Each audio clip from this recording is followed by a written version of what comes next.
pagi. Dan wasyukurillah amma ba'du. Pada Ibu Kepala Sekolah yang saya hormati, rekan-rekan Dewan Guru SD 01 Pondok Jawa yang saya hormati, puji syukur alhamdulillah pada kesempatan pagi menjelang siang hari ini kita bisa berkumpul di ruangan ini, yaitu kami berdua dengan Bapak Effendi ingin menyampaikan berbagi tentang budaya positif untuk sekolah kita. Mudah-mudahan apa yang kami presentasikan nanti dapat bermanfaat untuk kita semuanya. Amin Allahumma amin. Salawat serta salam semoga tetap tercurahkan kepada junjungan kita Nabi Agung Muhammad Sallallahu Alaihi Wasallam, yang mudah-mudahan kita senantiasa diadu sebagai umatnya dan kelancaran syafaatnya di yaumil qiyamah. Amin Allahumma amin. Bapak Ibu Dewan Guru yang saya hormati, ya, kami mengucapkan terima kasih pada kesempatan hari ini saya ataupun kami berdua diberikan izin untuk menyampaikan aksi nyata dari CGP untuk angkatan 9, dan mudah-mudahan nanti apa yang kami presentasikan dapat bermanfaat untuk kita semuanya dan dapat kita implementasikan di sekolah kita, ya, mengenai tentang budaya positif. Baik, untuk mengawali acara kita pada kesempatan pagi hari ini, mari kita buka dengan lafaz basmalah. Bismillahirrahmanirrahim. Untuk selanjutnya kami mohon dari rekan salah satu guru untuk bisa memimpin doa agar acara ini dapat berjalan lancar. Mungkin Pak Marno terus akan untuk dapat memimpin doa. Terima kasih. Mari Bapak Ibu kita awali kegiatan aksi nyata untuk teman kita Bapak Effendi Pak Rohman menurut keyakinan dan kepercayaan kita masing-masing. Berdoa mulai. Berdoa selesai. Terima kasih. Baik, Bapak Ibu yang saya hormati, sebelum kita mengawali kegiatan yang kita buat kesepakatan Bapak Ibu, ya, mungkin yang pertama kami harapkan peserta ataupun Bapak Ibu Dewan Guru bisa mengikuti dari awal sampai akhir. Sepakat, ya? Kemudian setiap peserta memiliki hak untuk menyampaikan pendapat dan idenya ataupun menyampaikan tanggapan dari rekan guru ataupun dari kami. Sepakat, ya? Nah, kemudian ketika ada keperluan keluar ataupun ada perlu sesuatu, mohon untuk izin dan mengangkat tangan. Sepakat, ya? Oke, mungkin ada tambahan lain kesepakatan yang perlu ditambahkan? Cukup? Oke, cukup. Untuk selanjutnya, untuk materi pertama nanti kita ataupun kami bagi berdua sama Bapak Effendi. Jadi nanti ada 6 materi yang akan disampaikan kepada kita semuanya terkait dengan budaya positif. Kami mohon untuk bisa bersama-sama kita mempelajari. Ya, sebelumnya kami mohon maaf berdua, bukan kami maksud untuk menggurui Bapak Ibu Dewan Guru. Saya yakin Bapak Ibu ya sudah lama membersamai murid. Saya yakin banyak pengalaman-pengalaman yang sudah diterapkan dari pengalaman itu tentang budaya positif. Mungkin nanti kita bisa berbagi, ya, di sela-sela acara kami. Ya, untuk materi pertama nanti Bapak Effendi akan menyampaikan 3 materi. Sebelum dimulai acara untuk sesi pertama tentang budaya positif, kami mohon pada Ibu Kepala Sekolah untuk dapat menyampaikan sambutannya. Kami persilakan. Assalamualaikum warahmatullahi wabarakatuh. Waalaikumsalam warahmatullahi wabarakatuh. Tadi pun, Ya pun. Alhamdulillah, puji syukur kita panjatkan kehadirat Allah Subhanahu wa Ta'ala. Pada pagi hari ini kita ada kegiatan dari CGP, yaitu Bapak Rohman dan Pak Effendi. Alhamdulillah hari ini kita diberi kesehatan sehingga kita bisa berkumpul untuk mengikuti kegiatan-kegiatan ini, kegiatan yang sangat baik. Tidak panjang lebar yang akan saya sampaikan. Mudah-mudahan apa yang akan disampaikan oleh Pak Effendi dan Pak Rohman nanti itu dapat diterapkan di sekolah kita. Jadi tidak satu guru tapi semua guru ikut menerapkan di sekolah dan di kelasnya masing-masing. Itu harapan saya. Jadi apapun nanti yang disampaikan tolong kita pahami, kita pelajari dan kita terapkan. Jadi tidak ada kata-kata yang lagi yang budaya positif yang sudah disampaikan nanti tidak bisa kita sampaikan ya, kita tidak bisa implementasikan. Jadi di sini untuk budaya mutu juga ada di dalam PMM kita ya. Jadi ini sesuai dengan mereka juga, ini ada di aksi nyata dan ini bisa kita ikuti juga untuk di aksi nyata kita nanti di PMM. Itu saja ya. Mudah-mudahan harapan saya yang pertama tolong diterapkan apa yang akan dijelaskan dan ini merupakan budaya disiplin positif untuk kita semua ya. Baik untuk guru, untuk pendidik, tenaga pendidik, dan terutama pada siswa. Itu saja yang dapat saya sampaikan, tidak panjang lebar. Saya akhiri. Assalamualaikum warahmatullahi wabarakatuh. Baik, diucapkan terima kasih atas sambutannya dari Ibu Kepala Sekolah, Ibu Pritawati SPD MM. Dan untuk selanjutnya kami serahkan kepada Bapak Afendi untuk menyampaikan materi selanjutnya.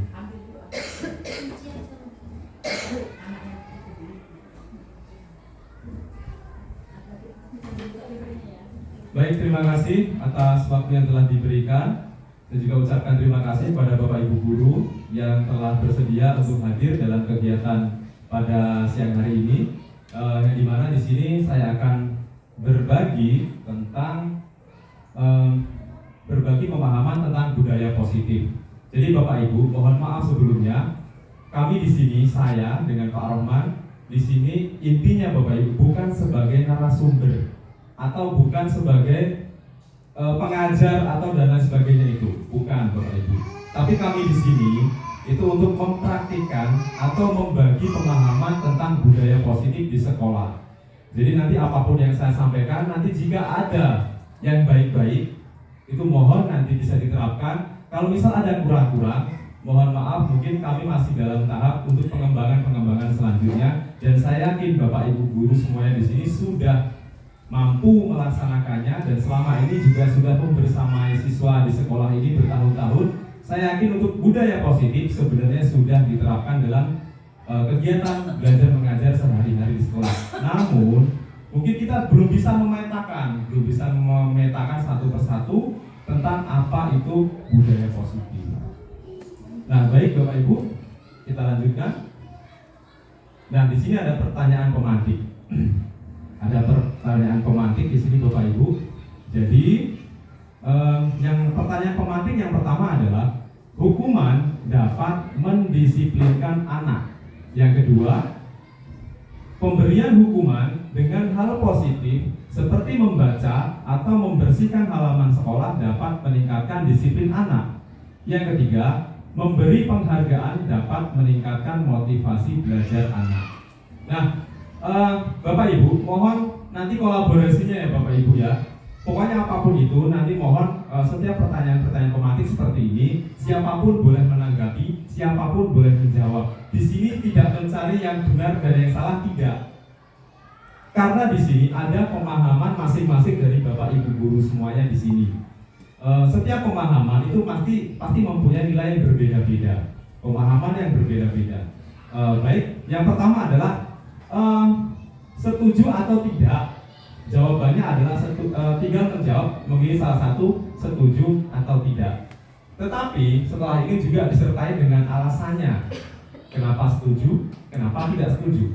Yang pertama adalah hukuman dapat mendisiplinkan anak. Silakan Bapak Ibu untuk menanggapi. Biar lebih semangat lagi, silakan Putri Handayani ingin menanggapi. Assalamualaikum warahmatullahi wabarakatuh. Kalau menurut pendapat saya setuju karena selama ini ketika kita melihat anak tidak disiplin, kemudian kita hanya menegur, kemudian memberi nasihat, itu kebanyakan tidak digunakan, hanya didengarkan, tapi setelah itu selesai. Tetapi dengan diberi hukuman, asal saja hukuman itu tidak fisik, tidak ada kekerasan, ya insya Allah akan berjalan. Anak itu akan merasa, aku besok ketika aku nggak disiplin lagi, aku terlambat lagi, itu aku akan mendapat hukuman. Ada rasa malu dengan dirinya sendiri atau temannya. Baca Pak, terima kasih. Ya baik, tanggapan yang pertama dari Putri Handayani. Jadi di sini intinya adalah setuju ya. Putri Handayani setuju bahwa hukuman dapat mendisiplinkan anak. Ya, Ya, setuju. untuk selanjutnya Bu Litawati, Bu Kepala Sekolah, ingin menanggapi pertanyaan pemantik yang pertama. Kalau saya tidak setuju, ya, hukuman itu dapat mendisiplinkan anak, itu tidak setuju. Kalau menurut saya, itu sama saja kita terlalu menghakimi langsung anak, Ya, terlalu menghakimi langsung. Ya, jadi tidak perlu kita beri hukuman, cara mendisiplinkan anak itu, tetapi kita berikan bimbingan. Kita berikan bimbingan untuk memahami apa yang mereka lakukan. Jadi kita beri bimbingan, jadi jangan hukuman, ya. Jadi kalau saya sih, kalau untuk hukuman itu tidak mendisiplinkan anak, karena mendisiplinkan anak itu jangan disiplin dulu baru terbiasa. Harusnya terbiasa dulu setelah mereka tahu disiplinnya. Itu menurut saya. Terima kasih. Jadi intinya Ibu Kepala Sekolah tidak setuju bahwa hukuman dapat mendisiplinkan anak, tetapi intinya mungkin memberikan pemahaman secara empat mata, Bapak Ibu ya, empat mata dari hati ke hati untuk menimbulkan disiplin dari intrinsik dari diri dia sendiri. Jadi tanpa perlu disuruh, tanpa perlu diminta dan sebagainya, jadi anak itu akan disiplin secara mandiri. Jadi seperti itu mungkin inti dari Ibu Litawati tadi. Baik, silakan Pak Rohman. Nomor 2, kita memberikan hukuman dengan hal yang positif, seperti menghukum anak itu untuk membaca atau membersihkan halaman sekolah, dapat meningkatkan disiplin anak. Nah, ini setuju atau tidak setuju? Tidak, Bapak Ibu, silakan ditanggapi, silakan. Pak Yuli, ya Pak Yuli, silakan Pak Yuli. Oke, monggo Pak Yuli. Setuju atau tidak setuju? Menurut saya setuju, asalkan pemberian hukuman tersebut dengan hal yang positif. Contohnya ya, seumpamanya dia ribut, atau rame itu suruh membaca, menyanyi di depan, hal-hal yang sifatnya itu mendidik, bukan untuk menyakiti. Ya, kita jangan. Ya, oke, intinya Pak Yuli setuju. Mungkin ada yang tidak setuju? Saya ingin mendengar pendapat yang tidak setuju. Enggak, Bu Robi. Oh, mau keluar. Silakan Bapak Ibu. Pak Weda mungkin. Ada yang tidak setuju? Berarti setuju semua ya? Saya Oh, tidak setuju. tidak setuju. Enggak, Bu. Kepala sekolah. Kalau untuk membudayakan disiplin positif atau budaya positif, itu tidak memberikan dengan cara membersihkan halaman sekolah dan lain sebagainya. Saya tidak setuju yang seperti itu. Kalau bisa kita itu mendorong kegiatan itu yang membuat mereka senang dulu. Jadi kalau mereka ada kesalahan, caranya langkah awal kita itu memang harus kita memberikan kegiatan yang membuat mereka senang dulu. Ya, kalau sudah kita itu memberikan kegiatan yang membuat mereka senang, mereka akan menemukan inspirasi sendiri. Oh iya, satu. Kedua, dengan cara kesepakatan kita setiap kita adakan kegiatan itu memang kita harus ada kesepakatan dengan siswa. Jadi anak-anak itu tahu dengan cara kesepakatan itu mereka tahu kalau melakukan kesalahan, mereka dengan sendirinya mereka sadar karena kesepakatan. Jadi cara mendisiplinkannya seperti itu. Kalau menurut saya seperti itu. Ya baik, terima kasih dari tanggapan dari Ibu Litawati bahwa Bu Litawati tidak setuju meskipun hukuman yang diberikan itu sifatnya positif. Tidak setuju ya Pak Rahman ya, meskipun hukumannya bersifat positif. Ya, Ibu kepala sekolah kita selalu tidak setuju. Selalu tidak setuju, ya. Karena begini Bapak Ibu, sedikit saya cuplik bahwa meskipun hukuman itu bersifat positif, belum tentu itu nanti akan berdampak.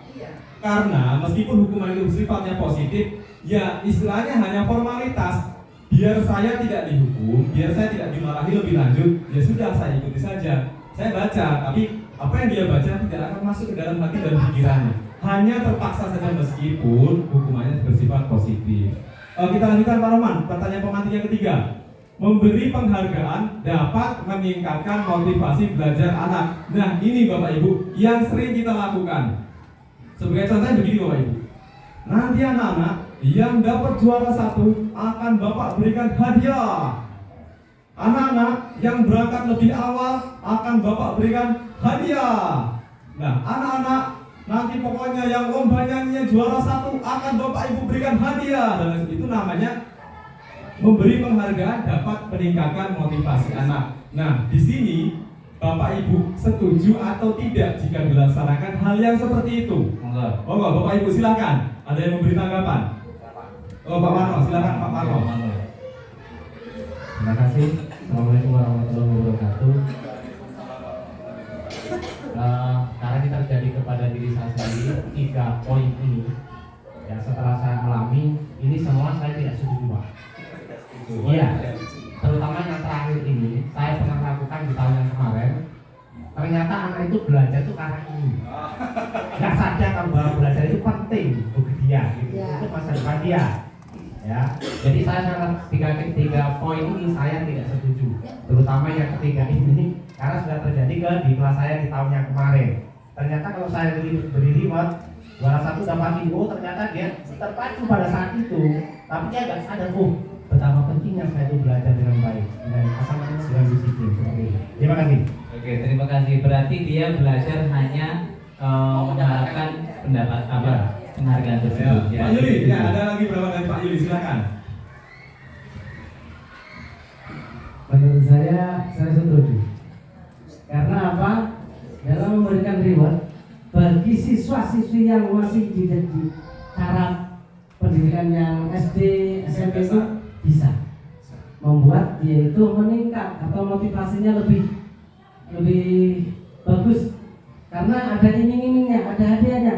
Tapi bagi mahasiswa, karena dia menyadari bahwa dia itu butuh pendidikan, sehingga dia sadar apa untuk dirinya itu perlu pendidikan yang harus dimiliki.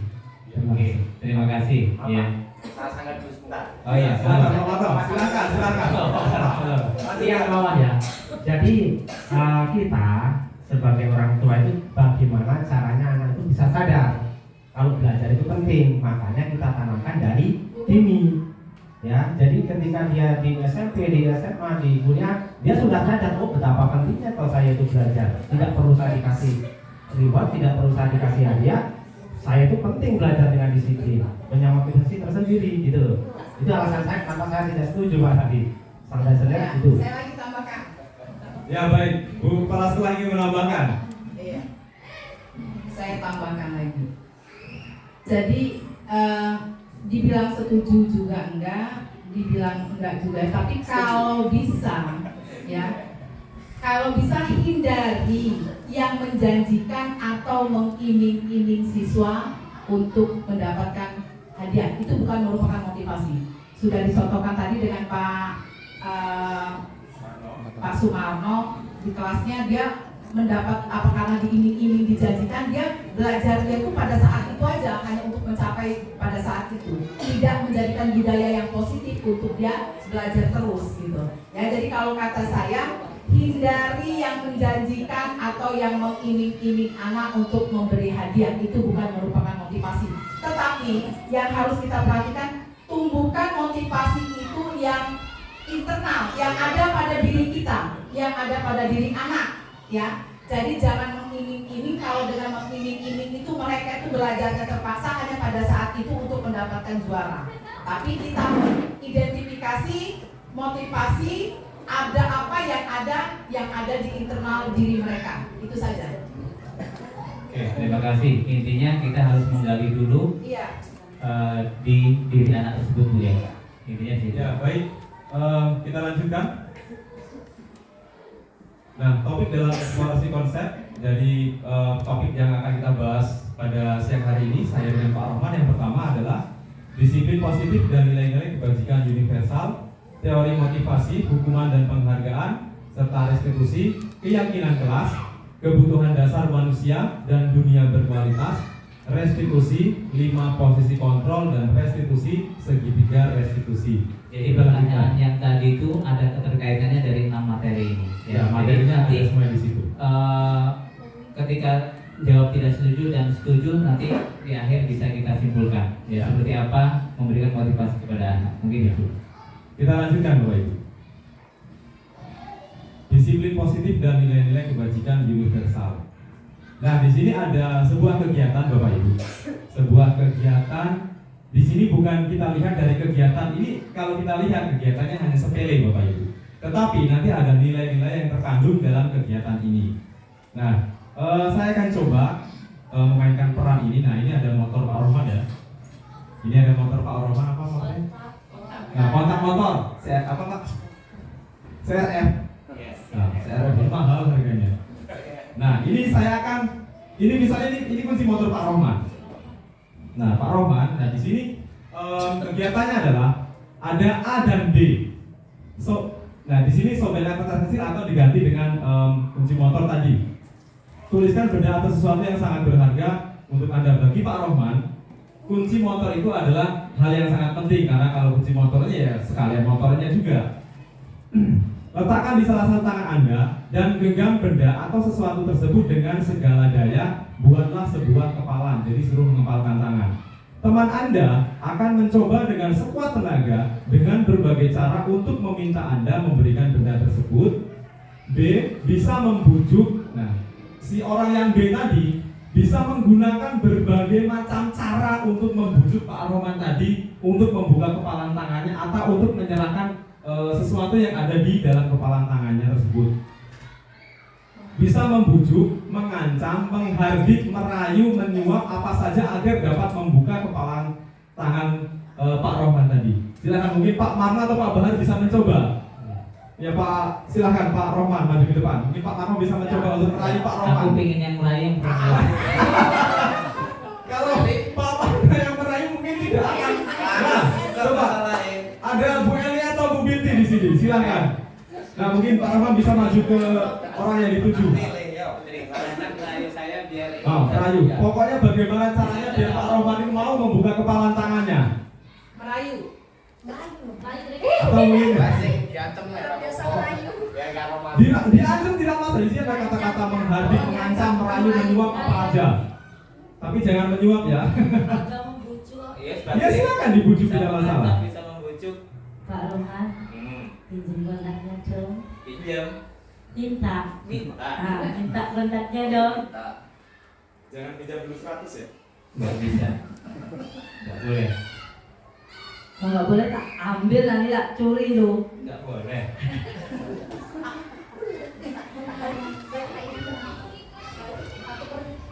Nah, Putri mungkin lebih galak lagi. Gak apa-apa, Bu. Boleh mengancam, boleh apa saja. Gunakan segala daya upaya. Pak, aku mau minjem kontak, minta kontaknya bisa nggak? Kenapa nggak bisa? Nggak boleh. Nggak boleh. Mau dipakai. Nanti kalau nggak boleh tak ambil loh ini nanti. Pokoknya tetap nggak boleh. Nanti tak tinju kalau nggak boleh Pak. Bisa hati merayu. Pak Rohman yang ganteng. Boleh nggak saya minta kontaknya? Nggak boleh. Nanti Pak Rohman tak kasih buah apel lah. Aku udah punya. Pokoknya nggak boleh. Nanti tak kasih uang lah Aku 100.000. udah banyak uang. Nggak mau. Apalagi? Nah, baik-baik jika sudah tidak mempan. Nah, di sini Bapak Ibu ada sebuah nilai tersendiri. Jadi dalam permainan ini Bapak Ibu. Nah, sebelum kita lanjut ke materi, menurut Bapak Ibu, apa yang terjadi? Kenapa Pak Rohman ini tidak mau menyerahkan sesuatu yang berharga di kepalan tangannya itu, meskipun dengan berbagai macam cara, Bapak Ibu? Nah, mungkin kita lanjutkan saja, nanti biar tidak terlalu lama. Nah, di sini Bapak Ibu, perubahan paradigma teori kontrol atau teori pilihan, ilusi kontrol. ilusi kontrol. Yang pertama, ilusi bahwa guru mengontrol murid. Sampai di sini paham dengan kata-katanya Bapak Ibu? Bahwa seorang guru mengontrol murid itu hanyalah ilusi belaka. Jadi meskipun apapun yang terjadi, murid itu tidak akan pernah bisa dikontrol oleh guru. Kalaupun murid itu menurut, itu bisa jadi karena motivasi dari dirinya dia sendiri atau karena takut dihukum dan lain sebagainya. Yang kedua, ilusi bahwa kritik dan membuat orang merasa bersalah dapat menguatkan karakter. Biasanya dengan membuat orang merasa bersalah, dengan membuat murid merasa bersalah, ketika murid misalnya memecahkan kaca, jendela, atau dia mematahkan bunga dan lain sebagainya, pasti guru kan akan membuat murid itu akan merasa bersalah.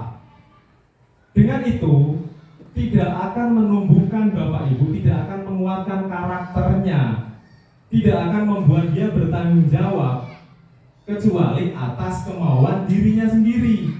Jadi intinya bahwa kritik dan membuat orang merasa bersalah dapat menguatkan karakter itu hanyalah ilusi. Ilusi itu artinya hanya angan-angan saja, tidak akan pernah terwujud. Yang ketiga, ilusi bahwa semua penguatan positif efektif dan bermanfaat. Jadi penguatan yang nilainya positif dan efektif serta bermanfaat itu akan bernilai positif, bernilai efektif.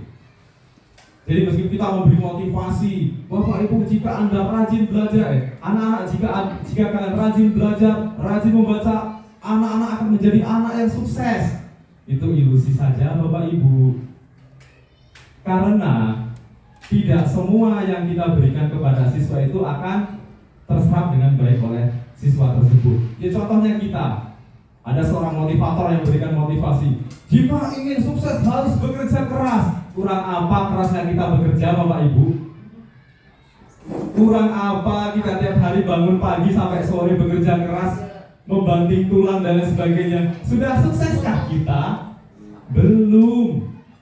Jadi itu ilusi saja, ibaratnya ya seperti itu. Yang selanjutnya adalah ilusi bahwa orang dewasa memiliki hak untuk memaksa. Ilusi bahwa orang dewasa memiliki hak untuk memaksa. Guru adalah orang dewasa, murid adalah anak-anak. Jadi meskipun kita orang dewasa, meskipun kita guru, tidak memiliki hak apapun untuk memaksa murid. Pokoknya kalian harus berangkat pagi, pokoknya kalian harus mengerjakan PR dan sebagainya. Itu tidak bisa kita memaksa Bapak Ibu. Kita lanjutkan. Nah di sini ada perubahan paradigma stimulus respon, teori kontrol dan teori pilihan. Siapa sesungguhnya yang memiliki kontrol? Nah kita coba stimulus respon. Kita ambil salah satu saja. Orang lain saya bisa mengontrol orang lain. Sedangkan teori pilihannya adalah Anda tidak bisa mengontrol orang lain. Saya tidak bisa mengontrol orang lain. Orang lain tidak bisa mengontrol saya. Guru tidak bisa mengontrol murid. Murid apalagi juga tidak bisa mengontrol guru. Jadi di situ Bapak Ibu. Jadi model berpikir, dan terakhir adalah model berpikir menang kalah. Teori kontrol atau pilihan, model berpikir menang-menang. Artinya apa Bapak Ibu? Di sini bukannya kita menyalahkan salah satu pihak, tetapi bagaimana caranya kita mencari solusi dari sebuah permasalahan. Nah, kalau kita kaitkan dengan hubungannya dengan siswa, dengan murid, misalnya murid datang terlambat. Nah, biasanya kita akan anak ini datang terlambat, kamu terlambat lagi, kamu lagi yang terlambat lagi. Kita tidak bisa menyalahkan murid yang datang ke sekolah terlambat. Pada saat beberapa waktu lalu pada beberapa waktu lalu ada, kalau tidak salah, orang dinas itu mengatakan bahwa jika siswa itu datang terlambat, atau siswa itu melakukan hal-hal yang buruk di sekolah, tidak sepenuhnya salah siswa, tidak sepenuhnya salah anak tersebut. Bisa jadi anak tersebut datang terlambat ke sekolah karena di rumah dia harus menjaga adiknya dulu, sedangkan orang tuanya dua-duanya harus teladan beres. Atau ibunya merantau ke luar negeri, ayahnya beres, dia harus menjaga adiknya, ada yang ada di rumah dan harus membereskan rumah dan lain sebagainya. Oleh sebab itu Bapak Ibu, kita harus mencari dulu, mengetahui latar belakang anak terlebih dahulu. Jadi tidak langsung kita hakimi, kamu lagi yang terlambat, lari keliling lapangan. Jadi tidak seperti itu Bapak Ibu. Kita lanjutkan. Sulit sekali dipahami ya Bapak Ibu ya, kita lanjutkan saja. Nah, apa makna disiplin? Nah, bisa dibaca Bapak Ibu makna disiplin di sini. Yang ketiga aja, poin ketiga, disiplin diri membuat orang menggali potensinya menuju sebuah tujuan apa yang dia hargai. Jadi Bapak Ibu, intinya adalah seseorang yang disiplin dalam setiap aktivitas atau dalam kegiatan sehari-hari itu sepenuhnya adalah mereka sendiri yang mengontrol diri mereka sendiri, atau disiplin yang berasal dari kemauan hati mereka sendiri. Nah, Bapak Ibu sebagai guru di sini, saya tanya Bapak Ibu berangkat pagi ke sekolah itu karena memang saya ini punya tanggung jawab, punya kewajiban harus datang pagi ke sekolah, atau karena begitu kepala sekolah, atau karena piket? Karena piket mungkin, karena takut kedahuluan kepala sekolah mungkin. Jadi seperti itu. Tetapi Bapak Ibu di sini, bahwa disiplin yang sesungguhnya adalah bagaimana kita melakukan sesuatu yang baik tersebut tidak karena orang lain, atau karena aturan, atau karena ada aturan-aturan yang tertulis di situ. Selanjutnya, dalam budaya kita makna kata disiplin telah berubah menjadi sesuatu yang dilakukan seseorang pada orang lain untuk mendapatkan kepatuhan. Kecenderungan umum adalah menghubungkan kata disiplin dengan ketidaknyamanan, bukan dengan apa yang kita hargai atau pencapaian suatu tujuan mulia. Jadi ibaratnya untuk disiplin, kalau misalnya kita itu mempunyai disiplin yang berasal dari diri kita sendiri, kita pasti punya tujuan, kita pasti punya keyakinan kenapa kita harus berangkat pagi. Nah, tetapi di sini kan secara umum dalam budaya kita, pertama disiplin karena ya memang aturannya harus seperti itu. Disiplin karena kalau datang terlambat nanti bisa kena denda, bisa kena hukuman dan lain sebagainya. Kita lanjutkan. Nah, nilai-nilai kebajikan universal. Nah, nilai-nilai kebajikan universal ini kita ambil poin yang paling bawah Bapak Ibu. Poin yang paling bawah itu Bapak Ibu,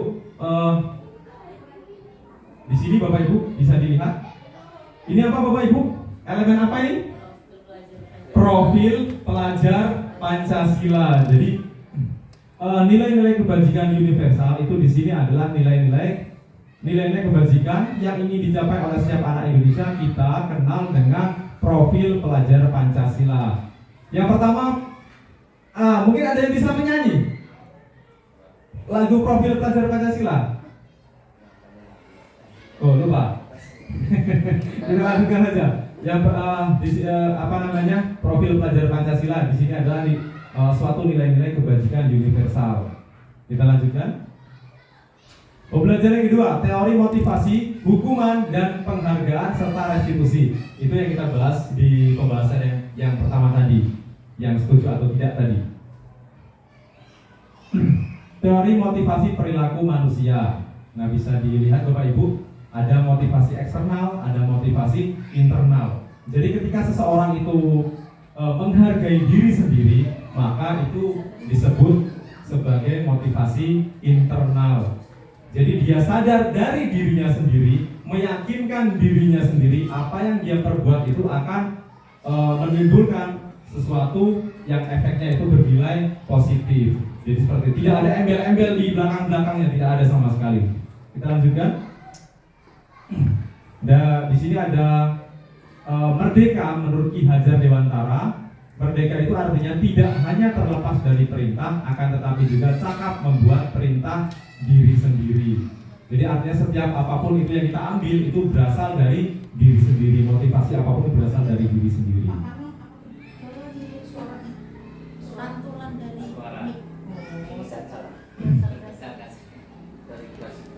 Nah, di sini ada Bapak Ibu, dihukum oleh penghargaan.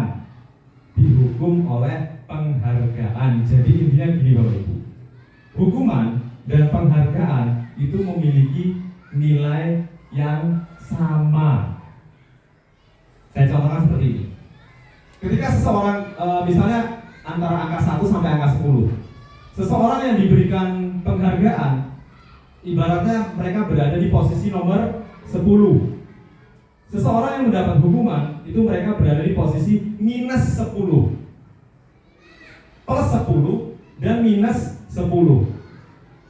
Jika seseorang itu mendapatkan penghargaan dan dia tidak mampu mempertahankan penghargaannya tersebut dan menjadikan sebuah penghargaan itu adalah beban, maka dia akan kembali ke nomor 1. Dari plus 10 ke plus 1 itu artinya mundur apa maju Bapak Ibu? Mundur. Seseorang yang mendapatkan hukuman dan dia mampu memperbaiki dirinya sendiri, yang tadinya dia di angka minus 10, dia akan menjadi 1. Dari minus 10 ke 1 itu nilainya maju apa mundur Bapak Ibu? Maju. Jadi sama saja. Oh ya silakan. Jadi ketika seseorang itu mendapatkan penghargaan dan tidak mampu mempertahankannya, maka sama saja dia akan kembali ke tahap awal, dia akan mengalami kemunduran. Ketika seseorang yang diberikan hukuman dan dia mampu mencari solusi-solusi dari bagaimana cara yang memperbaiki diri, dia akan maju dan bahkan bisa lebih ke dari minus 10 menjadi plus 10. Nah, menurut pandangan kita Bapak Ibu, ada siswa misalnya, siswa tiap hari misalnya terlambat datang ke sekolah, tiba-tiba dia berangkat pagi terus. Itu pandangan kita bagaimana Bapak Ibu? Kok berangkat pagi anak ganteng, berangkat pagi terus. Anak yang biasanya berangkat pagi terus, tiba-tiba kok terlambat terus. Gimana pandangan Bapak Ibu? Anak kok tumben kamu terlambat. Yang biasanya terlambat terus tiba-tiba datang pagi, kok tumben kamu datangnya cepat. Jadi di sini Bapak Ibu dihukum oleh penghargaan. Nah di sini ada poin-poinnya Bapak Ibu, silakan nanti dipahami. Jadi penghargaan efektif jika kita menginginkan seseorang melakukan sesuatu yang kita inginkan dalam jangka waktu pendek. Jadi penghargaan seperti ini Bapak Ibu nilai-nilainya. Kita lanjutkan Bapak Ibu. Dihukum oleh penghargaan. Nah, penghargaan tidak efektif Bapak Ibu. Lalu juga penghargaan merusak hubungan. Penghargaan mengurangi ketepatan. Penghargaan menurunkan kualitas. Penghargaan mematikan kreativitas. Penghargaan itu menghukum beban ya Bapak Ibu ya. Pasti beban. Jadi kita diberikan penghargaan, kita beban bagaimana caranya mempertahankannya atau meningkatkan kualitas tersebut. Itu beban Bapak Ibu. Yang selanjutnya motivasi dari dalam diri atau intrinsik. Nah di sini ada, kita lanjutkan saja. Nah tindakan guru. Di sini ada pertanyaan Bapak Ibu. Ada sebuah pernyataan, ada beberapa pernyataan. Yang pertama adalah mencatat 100 kali di dalam buku kalimat, saya tidak akan terlambat lagi karena terlambat ke sekolah. Jadi anak tersebut diberikan sebuah hukuman karena terlambat ke sekolah dengan cara menulis kalimat saya tidak akan terlambat lagi. Menurut Bapak Ibu itu hukuman atau konsekuensi? Hukuman atau konsekuensi? Konsekuensi. Baik, kita lanjutkan. Hukuman atau konsekuensi Bapak Ibu? Hukuman atau konsekuensi? Nah, nomor 2. Nah, lanjutkan Pak Rohman. Lari mengelilingi lapangan basket 2 kali karena terlambat hadir di sekolah, termasuk hukuman atau konsekuensi? Hukuman atau konsekuensi? Kita lanjutkan. Pertanyaan ketiga.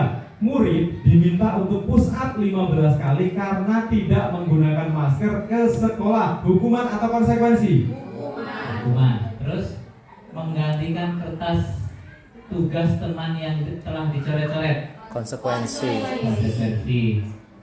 Membersihkan tumpahan air di meja tulis karena tersenggol pada saat belajar. Konsekuensi. Terus apa ini?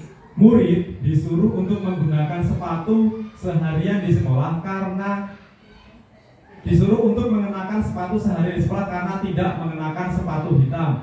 Jadi di sini mungkin kalimatnya kurang. Murid tidak diperkenankan untuk memakai sepatu seharian karena tidak menggunakan sepatu hitam. Anggaplah di situ dalam sekolah itu aturannya siswa harus memakai sepatu hitam. Tapi ternyata dia tidak memakai sepatu hitam, salah pakai sepatu, mungkin warnanya merah atau coklat. Nah itu menurut Bapak Ibu hukuman atau konsekuensi? Hukuman. Terus terakhir, lari mengelilingi lapangan basket 2 kali karena terlambat 10 menit untuk pelajaran PJOK. Hukuman atau konsekuensi? Nah selanjutnya kita lihat Bapak Ibu jawaban Bapak Ibu benar atau salah.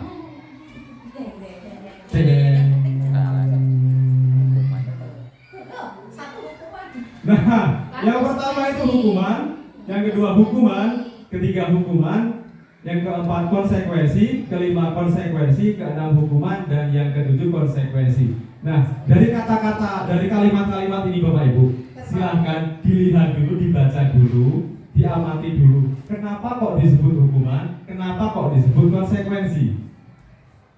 Setelah dibaca, nanti saya minta untuk 1 atau 2 orang guru untuk memberikan tanggapan. Kenapa kok bisa disebut konsekuensi? Kenapa kok itu bisa disebut hukuman? Kita contohkan yang terakhir saja. Lari mengelilingi lapangan basket 2 kali karena terlambat 10 menit untuk pelajaran PJOK. Mungkin Bapak Ibu beranggapan ini hukuman. Kenapa di situ konsekuensi? Karena di dalam pelajaran PJOK ya, karena di dalam pelajaran PJOK itu ada pembelajaran tentang lari. Oke. Jadi salah satu mendidik anak itu. Berarti yang menghukum guru PJOK ya? Bukan sesuai dengan aturan ini Pak. Konsekuensi ya. Artinya itu kan untuk pelajaran lagi berarti kan guru PJOK-nya yang menyuruh lari tersebut kan? Ya karena dia Iya, berarti kan guru PJOK-nya. Ya. Kenapa dia konsekuensi? Dalam PJOK hal tersebut bukan dikatakan hukuman. Iya. Karena termasuk lari itu termasuk pemanasan dan sebagainya. Ada lagi Bapak Ibu yang ingin menanggapi sebelum saya masukkan ke materi tentang hukuman dan konsekuensi? Salah satu saja, silakan Bapak Ibu. Kenapa kok itu bisa disebut konsekuensi? Kenapa kok itu bisa disebut hukuman? Putri? Lanjut. Baik, kita lanjutkan saja. Kita lihat di sini. Nah, perbedaan hukuman dan konsekuensi. Nah, nanti kita bisa simpulkan Bapak. Selama ini kita memberikan hukuman atau memberikan konsekuensi kepada siswa setelah melihat ini. Dalam hukuman, sesuatu yang menyakitkan harus terjadi. Dalam konsekuensi, memang sesuatu itu harus terjadi. Silakan. Nah, kalimat yang pertama adalah sesuatu yang menyakitkan harus terjadi atau yang konsekuensi sesuatu harus terjadi. Artinya begini Bapak Ibu. Dalam sebuah hukuman itu tidak ada dalam perjanjian Bapak Ibu. Tidak ada dalam perjanjian. Hanya spontan saja memberikan hukuman, dan itu akan menyakiti siapa saja yang mendapatkan hukuman, baik itu dalam dirinya sendiri, misalnya dari hukuman secara verbal, memarahi, memaki, dan lain sebagainya, itu akan menyakiti hatinya. Sedangkan kalau misal hukuman fisik, itu akan menyakiti fisiknya. Tetapi kalau konsekuensi, sesuatu harus terjadi, memang sudah disepakati Bapak Ibu. Tadinya kan sudah membuat kesepakatan. Anak-anak harus datang dan masuk kelas tepat waktu. Siapa saja yang terlambat untuk masuk kelas harus membersihkan lingkungan di depan kelas. Itu namanya konsekuensi. Tapi jika hukuman itu tidak ada kesepakatan terlebih dahulu, dan hukumannya bermacam-macam. Bisa lari, misalnya mengelilingi lapangan, hormat bendera, terus lari sambil jongkok, merangkak, membersihkan WC dan sebagainya, itu hukuman Bapak Ibu. Nah di sini membuat anak sakit fisik maupun hati untuk jangka waktu yang lama. Sedangkan konsekuensi membuat anak merasa tidak nyaman dalam jangka waktu pendek karena dia sudah tahu dan memahami bahwa itu adalah konsekuensi yang saya dapatkan ketika saya melanggar sebuah kesepakatan. Jadi seperti itu. Dan di sini bisa dipahami ya Bapak Ibu ya, apa itu hukuman dan apa itu konsekuensi. Nah, setelah ini Bapak Ibu, di kelasnya masing-masing, termasuk saya juga di kelasnya masing-masing, selama ini bisa direfleksi ya Bapak Ibu. Kita merefleksikan diri, selama ini kita memberikan hukuman atau memberikan konsekuensi. Tetapi dua-duanya itu sama-sama tidak dianjurkan, baik itu konsekuensi maupun hukuman. Kita lanjutkan. Nah, ini ada hukuman. Nah di sini Bapak Ibu memang benar. Nah, di sini kita lihat Bapak Ibu. Di sini ada identitas gagal, hukuman, konsekuensi, restitusi. Nah, kita lihat salah satunya Bapak Ibu. Sesuatu yang menyakitkan harus terjadi. Konsekuensi, sesuatu memang harus terjadi. Restitusi merupakan pilihan. Artinya begini Bapak Ibu. Ada siswa terlambat nih masuk kelas. Diberikan hukuman, diberikan konsekuensi, atau diberikan pilihan.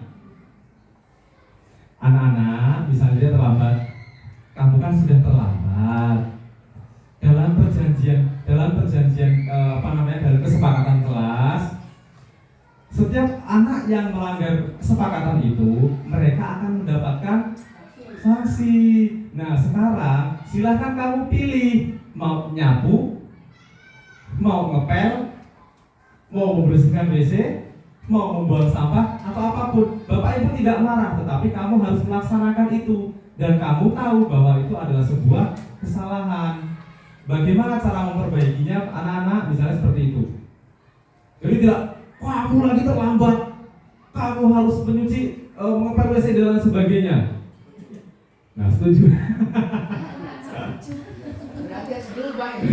Jadi gini Bapak Ibu, sebenarnya jadi begini. Jangan sampai kita itu memberikan sesuatu untuk mendisiplinkan siswa itu menyakiti hatinya, menyakiti fisiknya, menyakiti perasaannya, atau membuat dia tidak nyaman. Jangan sampai seperti itu. Pertama, kita harus berikan kesadaran bahwa apa yang dilakukannya itu salah, apa yang dilakukannya itu melanggar.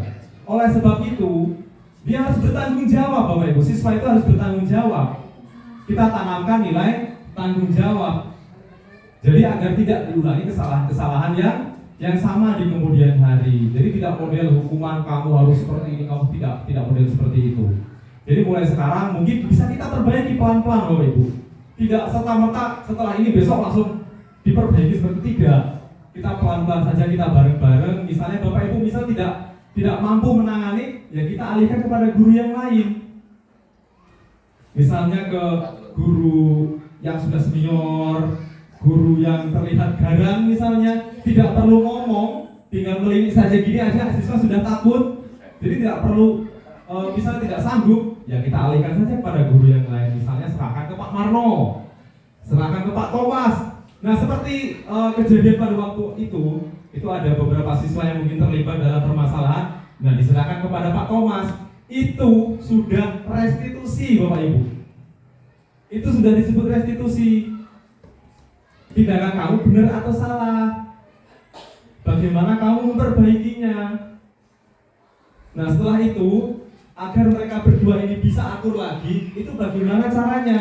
Jadi itu sudah disebut restitusi. Tidak ujuk-ujuk dua orang yang bertengkar, panggil, kapok, atau disuruh dijejer di halaman, dijemur seharian biar kapok. Tidak seperti itu. Jadi akhirnya setelah itu ya urusan selesai Bapak Ibu. Besoknya lagi mereka sudah bermain lagi. Meskipun ada yang di sini bodas-bodas ya, ada yang cakar-cakar sampai, tapi mereka sudah tidak lagi sakit hati. Sudah selesai urusan, sudah clear. Jadi tidak lagi menggunakan seperti itu. Nah di sini ada kita lihat restitusi, ada hukuman, konsekuensi, dan restitusi.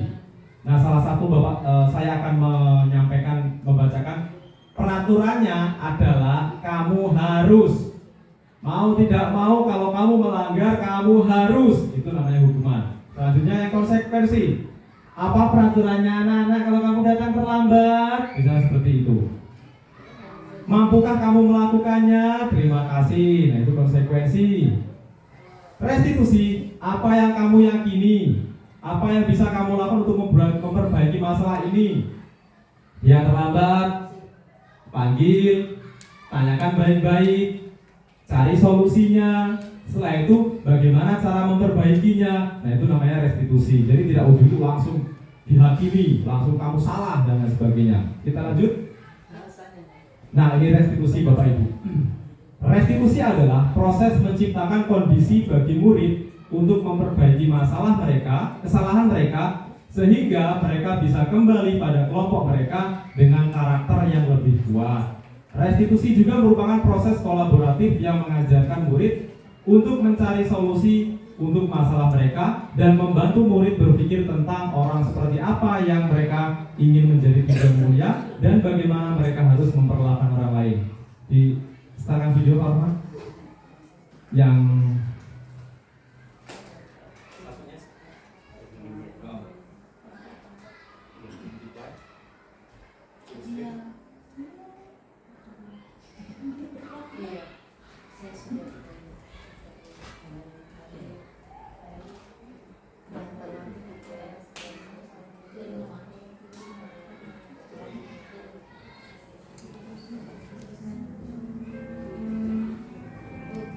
nah, bisa kita lihat Bapak Ibu ilustrasi sebuah hukuman. Mungkin Bapak Ibu sudah pernah melihat ini. Sedih sekali ya Bapak Ibu ya.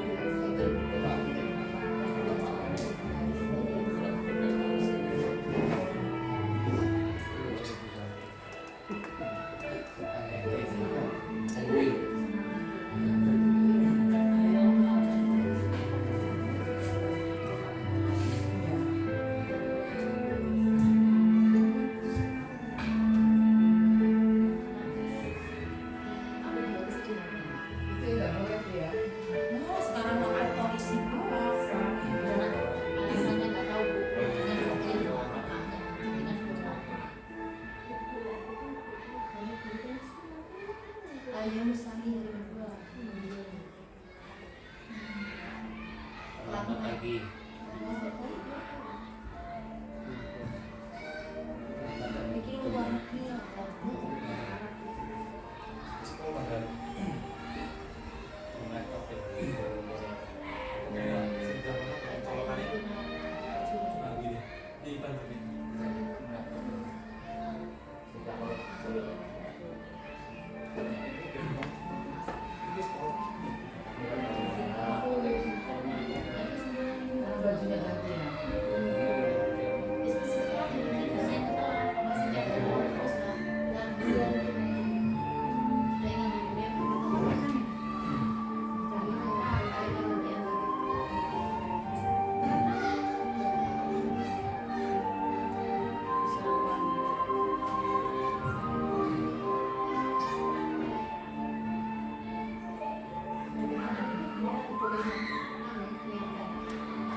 Itu tadi ya, Bapak Ibu, ada cuplikan sebuah video motivasi bagi kita sebagai seorang guru, terlihat sangat menjadikan sekali ya Bapak Ibu. Nah, dari cuplikan video tersebut kita sudah bisa melihat dalam video tersebut guru tidak mengetahui latar belakang siswanya seperti apa, tapi tiba-tiba langsung menghukum dengan hukuman yang seperti tadi itu, hukuman fisik Bapak Ibu.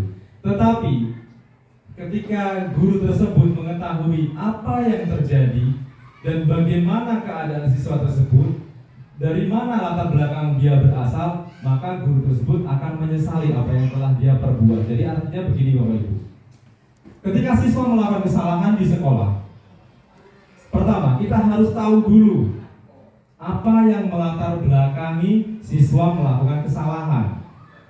Yang kedua Bapak Ibu, kita berikan edukasi bahwa apa yang dia lakukan tersebut adalah sebuah kesalahan. Nah, setelah itu bagaimana caranya kita agar siswa tersebut tidak mengulangi kesalahan yang sama, kesalahan terjadi berulang kali. Artinya kita membantu memecahkan masalah anak tersebut biar anak tersebut mencari solusinya sendiri. Kita bantu Ya. mereka. Jadi di sini solusinya adalah win-win solution atau menang-menang. Guru tidak menghukum, siswa tidak dirugikan, tetapi setelah itu solusi akan ditemukan dari sebuah permasalahan. Kita bisa lihat lah Bapak Ibu, siswa-siswa kita di sini. Kita tidak pernah dalam sehari pun melihat ada siswa yang tidak terlambat, tidak sekalipun selama ini. Tidak sekalipun. Selalu ada saja siswa yang terlambat ke sekolah. Tetapi seperti apa yang saya ungkapkan di pembahasan yang awal, kesalahan yang siswa itu perbuat tidak sepenuhnya kesalahan siswa. Tidak sepenuhnya kesalahan siswa. Itu juga bisa jadi karena dia latar belakang keluarganya atau mencontoh gurunya. Atau mencontoh. Yang saya takutkan Bapak Ibu, ada siswa cerdas, siswa luar biasa yang mempunyai imajinasi kuat. Ketika ditanya, anak-anak, kenapa kamu datang terlambat? Kenapa kamu datang terlambat? Bapak kan juga datangnya terlambat. Saya yakin ada siswa yang berpikiran seperti itu, tetapi tidak berani mengatakan itu. Saya yakin di antara ratusan siswa itu pasti ada yang memiliki pemikiran seperti itu. Lawang bapak saja terlambat, lawang ibu saja terlambat, saya datang terlambat kok dimarahi. Kalau gitu ya bapak juga dimarahin dong. Jadi seperti itu. Saya yakin pasti ada yang berpikiran seperti itu. Nah itu sudah lain lagi ceritanya. Jadi yang motivasi kita harus tumbuhkan lagi Bapak Ibu. Kita lanjutkan. Nah, ciri-ciri restitusi bukan untuk menebus kesalahan, namun untuk belajar dari kesalahan. Bukan untuk menebus. Kalau menebus, ya bisa jadi besok kita mengulanginya lagi, kita tebus lagi, mengulanginya lagi, kita tebus lagi. Dengan apa Bapak Ibu menebusnya? Mohon maaf. Salah, maaf. Salah lagi, maaf lagi. Salah lagi, maaf lagi, dan begitu seterusnya. Tetapi belajar dari kesalahan untuk menemukan suatu solusi agar kesalahan yang sama tidak terulang kembali. Memperbaiki hubungan.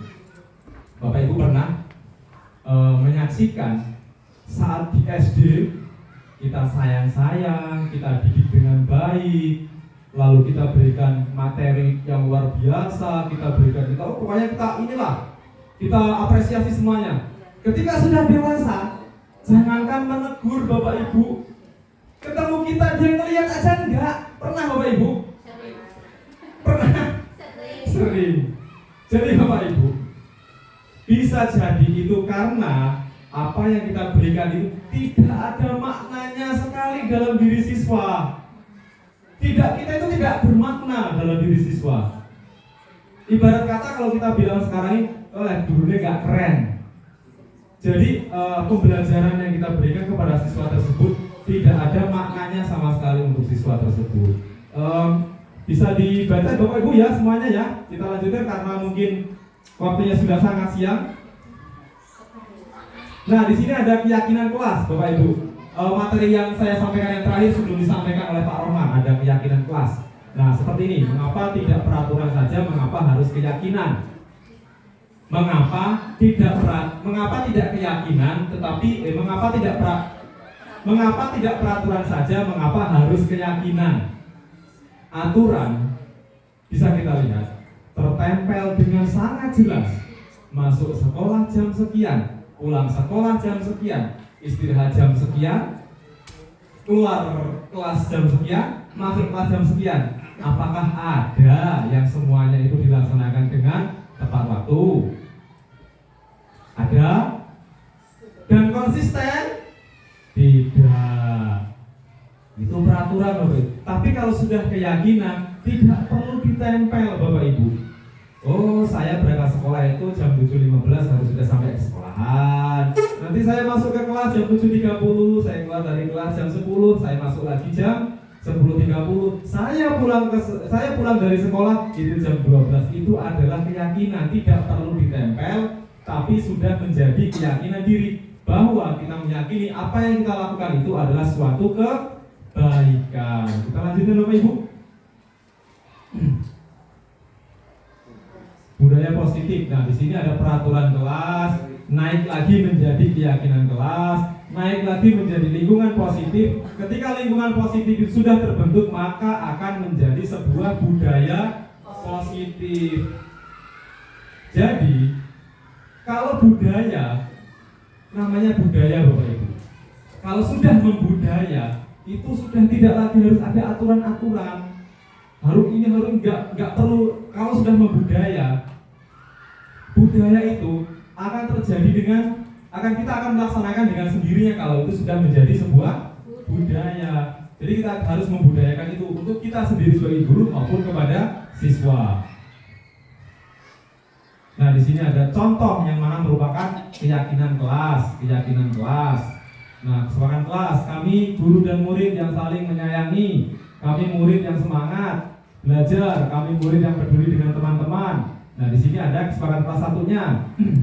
Dengan tepat waktu, mengucapkan salam, menjaga kebersihan dan lain sebagainya. Kita lanjutkan Bapak Ibu. Nah, ini sepertinya tampil ini sulit sekali dipahami. Nah, di sini ada peraturan dan keyakinan. Silahkan dipahami Bapak Ibu pertanyaannya dan sebutkan jawabannya. Selalu mengembalikan buku ke tempatnya, peraturan atau keyakinan kelas di sini. Nah, kita lanjutkan. Kita tidak waktunya sudah mepet Bapak Ibu. Nah, di sini ada peraturan. Selalu kembalikan buku pada tempatnya. Dalam keyakinan kelas itu merupakan sebuah tanggung jawab. Dilarang mengganggu orang lain. Itu nilai yang terkandung di situ adalah menghormati orang lain. Hadir di sekolah 15 menit sebelum pembelajaran dimulai. Itu namanya kita menghormati orang lain dan juga kita berkomitmen. Nah, kita lanjutkan. Nah, Bapak Ibu, karena pembahasan yang saya bahas pada kali ini sudah sampai pada akhir pokok pembahasan yang akan dilanjutkan oleh Bapak Rohman untuk materi selanjutnya. Nah, untuk merefleksikan kegiatan pada saat ini, sebelum saya kembalikan kepada Pak Rohman. Yang pertama Bapak Ibu, kita harus menanamkan budaya positif, tidak perlu terburu-buru. Namanya juga kita masih belajar, mungkin perlahan, tetapi pasti dan juga kita konsisten. Yang selanjutnya adalah kita dalam kelas ini, dalam sebuah pembelajaran harus menerapkan apa yang disebut dengan diferensiasi. Pembelajaran berdiferensiasi. Seperti yang kemarin juga sempat dibahas, apa itu pembelajaran berdiferensiasi. Nah, jadi di situ Bapak Ibu, kita harus mengetahui kemampuan, karakter, dan juga kebutuhan-kebutuhan yang diperlukan oleh murid. Jadi dalam satu kelas itu tidak semuanya sama Bapak Ibu. Ada yang pintar matematika, ada yang pintar bahasa Indonesia, ada yang pintar olahraga, ada yang pintar seni, tapi semuanya tidak bisa sempurna dalam satu anak itu, Bapak Ibu. Saya yakin tidak ada anak yang murid kita yang sempurna bisa segalanya, tidak ada, Bapak Ibu. Nah, dalam hal ini adalah pembelajaran berdiferensiasi itu sangat penting karena itu akan memenuhi kebutuhan anak, karakteristik anak, dan juga kita mengikuti perkembangan anak sesuai dengan filosofi Ki Hajar Dewantara, yaitu berpihak pada murid, Bapak Ibu. Memang sulit sekali kalau kita praktekkan, tetapi bukan tidak mungkin dalam kegiatan kita sehari-hari. Jika kita terapkan secara perlahan dan konsisten, itu nanti akan menjadi budaya kita dalam kegiatan belajar mengajar di sekolah. Pada Pak Rohman, dipersilakan Pak Rohman.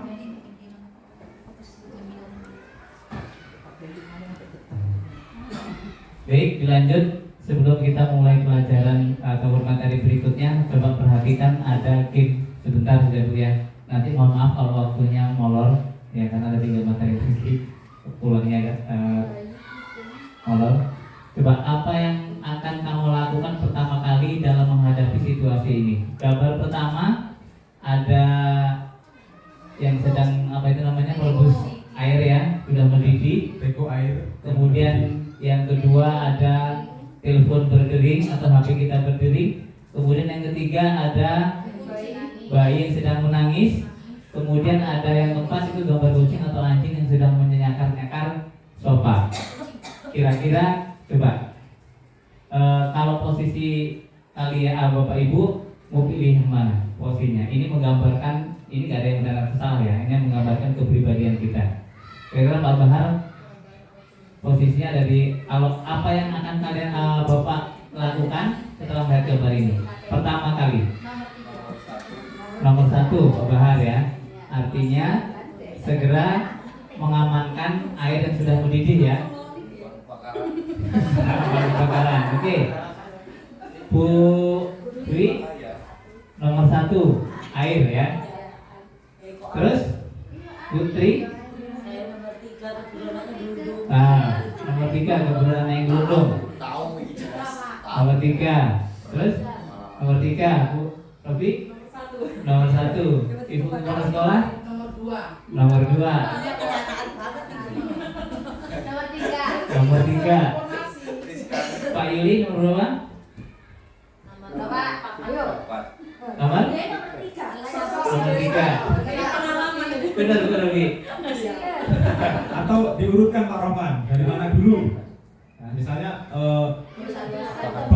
air sudah mendidih, kucing nyakar-nyakar, bayi nangis, Artinya telepon bunyi. kejadian ini bersamaan. Apa yang kita lakukan pertama kali? Kejadian ini bersamaan. Iya, contoh yang pertama kali yang kita lakukan. Bu nomor 1 umur. Pak Marno nomor 3. Oke, kita lihat ya selanjutnya. Jika kita memilih nomor 1 ya, mematikan kompor ya. Artinya kamu adalah orang yang bersemangat namun cepat marah. Selain itu suka membuat keputusan dengan cepat tanpa mempertimbangkan apa yang terjadi di depan. Selain itu pribadi ini juga cepat bosan. Oke, kalau kita milih nomor 2 menjawab telepon, siapa tidak ada telepon? Sosok ini berarti orang yang fokus dan diplomatis. Selain itu pribadi ini terbiasa untuk multitasking. Namun salah satu kelemahannya adalah tidak dapat menerima kesalahan orang lain. Oke, selanjutnya nomor 3 menenangkan bayi. Jika memilih untuk menenangkan bayi terlebih dahulu, artinya kamu adalah orang yang tenang dan banyak akal. Selain itu pribadi ini juga suka menolong orang lain. Suka menolong nggak Bu Robi? Bahkan dalam mengorbankan dirinya untuk diri sendiri untuk kepentingan orang lain ya. Kemudian kalau pilih nomor 4 memperhatikan anjing agar tidak menjadi sofa. Pribadi ini adalah sosok yang tidak suka kekacauan baik dalam hidupnya maupun dalam keluarga. Jadi kalian yang nomor 4 ya. Nggak ada teriak ya. Teriak kan kalau bayar untuk ini hanya game saja. Ya, nggak ada benar atau salahnya. bisa kalau logika loh. Oh iya pas ya. Iya. Tapi hasilnya hoak kalau saya nggak tenang kok. Oke, lanjut Bu. Bapak Ibu kita lanjut ke kebutuhan dasar manusia. Ya, kebutuhan dasar manusia ada 5. Ya, bertahan hidup, kemudian kasih sayang, ya, kemudian ada penguasaan, ada kebebasan, ada kesenangan. Ya, ini ada 5 kebutuhan dasar manusia. Ya. Jadi untuk seluruh tindakan manusia memiliki tujuan tertentu. Ya, lanjut. Ketika seseorang murid, ya, melakukan sesuatu perbuatan yang bertentangan dengan nilai-nilai kebajikan atau melanggar peraturan, hal itu sebenarnya dikarenakan mereka gagal memenuhi salah satu dasar kebutuhan kita. Ya, jadi ketika siswa kita ada yang melanggar peraturan, itu berarti murid-murid itu ya ada salah satu kebutuhan dasar yang belum terpenuhi. Ya, oke, lanjut. Pertanyaan pemantik. Ibu Ambar, guru wali kelas 2A di SD Pelita Hati, sedang bingung menghadapi ulah salah satu murid di kelasnya. Namanya Doni. Beberapa anak di kelas 2A telah datang padanya dan mengeluhkan Doni yang seringkali meminta bekal makan siang mereka dengan paksa. Ya, jika Anda menghadapi situasi seperti Ibu Ambar, apa yang akan Anda lakukan menurut Anda? Kira-kira apa alasan Doni melakukan hal itu? Nah, pertanyaannya, ya, merujuk pada situasi yang sedang dihadapi Ibu Ambar di atas dalam konteks penegakan disiplin positif. Ibu Ambar sebaiknya mencari tahu alasan Doni melakukan tindakan tersebut agar mengetahui kebutuhan mana yang sedang berusaha dipenuhi oleh Doni. Tadi ada 5. Kira-kira apa Bu? Disimpan dulu. Ya. Masih kan? Ya. Oh, poin tadi. Nah, bertahan hidup ya. Oke.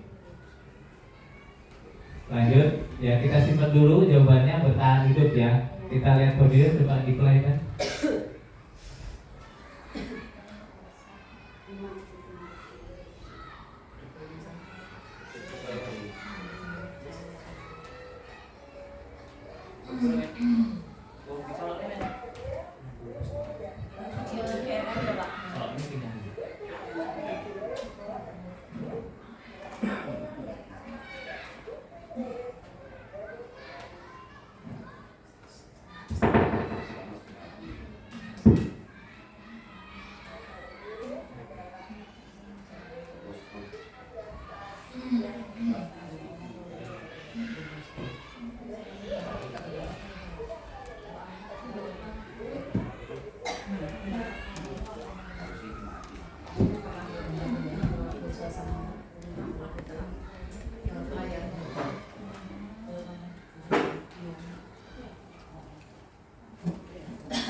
dengan lingkungan yang aman dan mendukung murid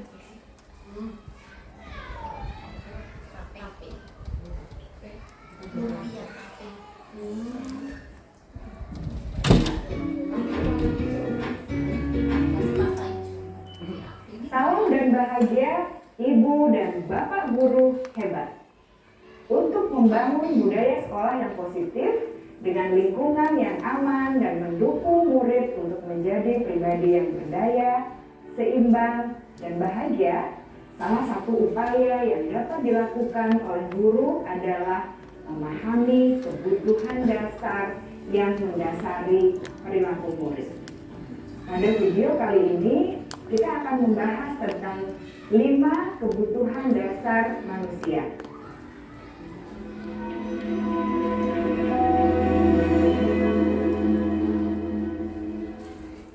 Ki Hajar Dewantara dalam salah satu kutipannya menyatakan, kita ambil contoh perbandingannya dengan hidup tumbuh-tumbuhan.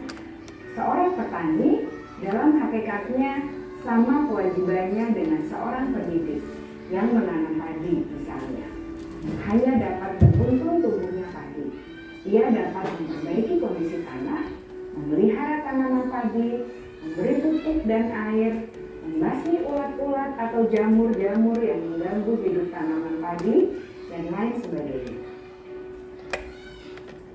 Ketika guru memahami kebutuhan apa yang mendasari perilaku murid, dan guru berusaha menuntun dan mendukung murid dalam memenuhi kebutuhannya secara positif, pada hakikatnya guru tersebut ibarat seorang petani yang sedang berusaha memahami kebutuhan masing-masing tanaman, dan ia berusaha memenuhi kebutuhan tanaman tersebut agar dapat tumbuh dengan subur dan maksimal.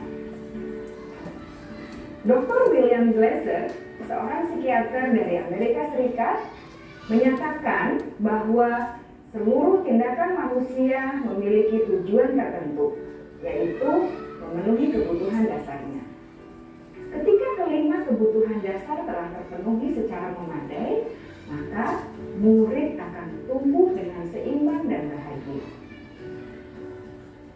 Sebaliknya, ketika kebutuhan dasar tidak terpenuhi dengan baik, maka seseorang akan mengalami emosi negatif seperti bosan, sedih, dan kecewa.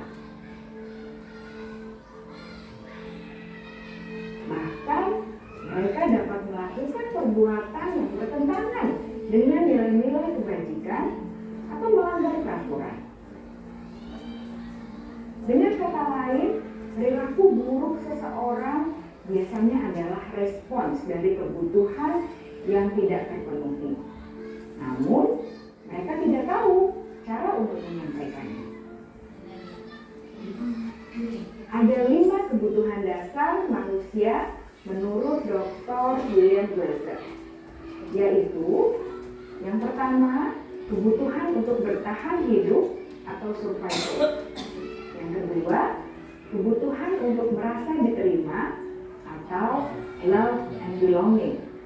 Yang ketiga, kebutuhan akan kebebasan atau freedom.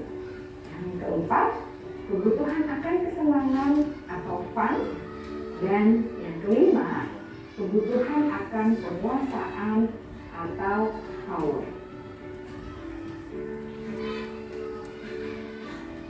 Kebutuhan dasar yang pertama adalah kebutuhan yang bersifat fisiologis untuk bertahan hidup atau survival. Misalnya, kesehatan, rumah, dan makanan. Kebutuhan biologis sebagai bagian dari proses reproduksi termasuk kebutuhan untuk tetap bertahan hidup. Kebutuhan untuk merasa aman juga termasuk dalam kebutuhan ini.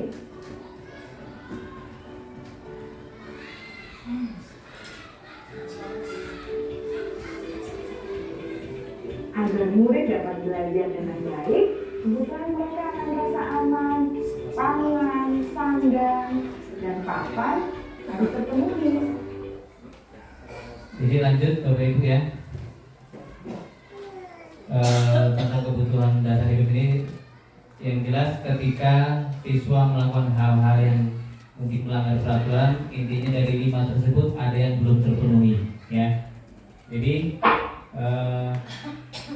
kebutuhan bertahan hidup ya, tadi dalam kisah atau cerita Ambar tadi ya, ada kasus Ambar tadi, kita bisa dalam bawahnya. Dalam kasus Doni di atas, apabila jawaban Doni ketika ditanya oleh Ibu Ambar adalah karena ia lapar, tadi kan sering mengganggu, merebut makanannya kan, ya.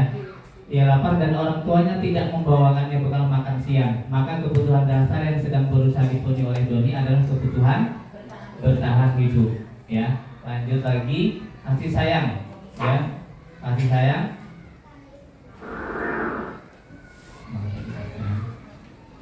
Ketika temannya, nah di sini yang terakhir, ketika temannya melaporkan tindakannya itu pada gurunya tentang Doni tadi, dan gurunya memberitahu orang tuanya sehingga orang tuanya jadi memperhatikan dia, maka kebutuhan dasar yang sedang dipenuhi Doni adalah kebutuhan akan kasih sayang, ya. Jadi dia bisa kebutuhan dasar bertahan hidup, bisa kasih sayang, kurang kasih sayang dari orang tua, ya. Kemudian lanjut penguasaan, ya. Ini masih tentang doni juga, kita langsung jawabannya saja. Dalam kasus di atas, apabila jawaban doni adalah dia merasa hebat karena temannya jadi takut dengan dia dan menuruti keinginannya, maka sebetulnya doni sedang berusaha memenuhi kebutuhan dasarnya akan kekuasaan, ya. Jadi bisa bukan hanya kebutuhan bertahan hidup saja. Lanjutnya kebebasan. Bila jawaban doni dalam kasus di atas adalah bahwa dia merasa bosan dengan bekal makan yang dibawakan ibunya, ya, dari rumah, karena ibunya selalu membawakan bekal yang sama, oleh karena itu dia ingin mencoba makanan teman-temannya yang beraneka ragam, maka doni sedang berusaha memenuhi kebutuhan akan kebebasan, ya. Kemudian dalam kasus di atas, ya, bila doni menjawab bahwa ia melakukan karena iseng saja dan ia menikmati ekspresi wajah teman-temannya yang kesal karena diambil makanannya dan menurut dia ekspresi teman-temannya itu lucu, maka berarti doni sedang berusaha memenuhi kebutuhan akan kesenangan, ya.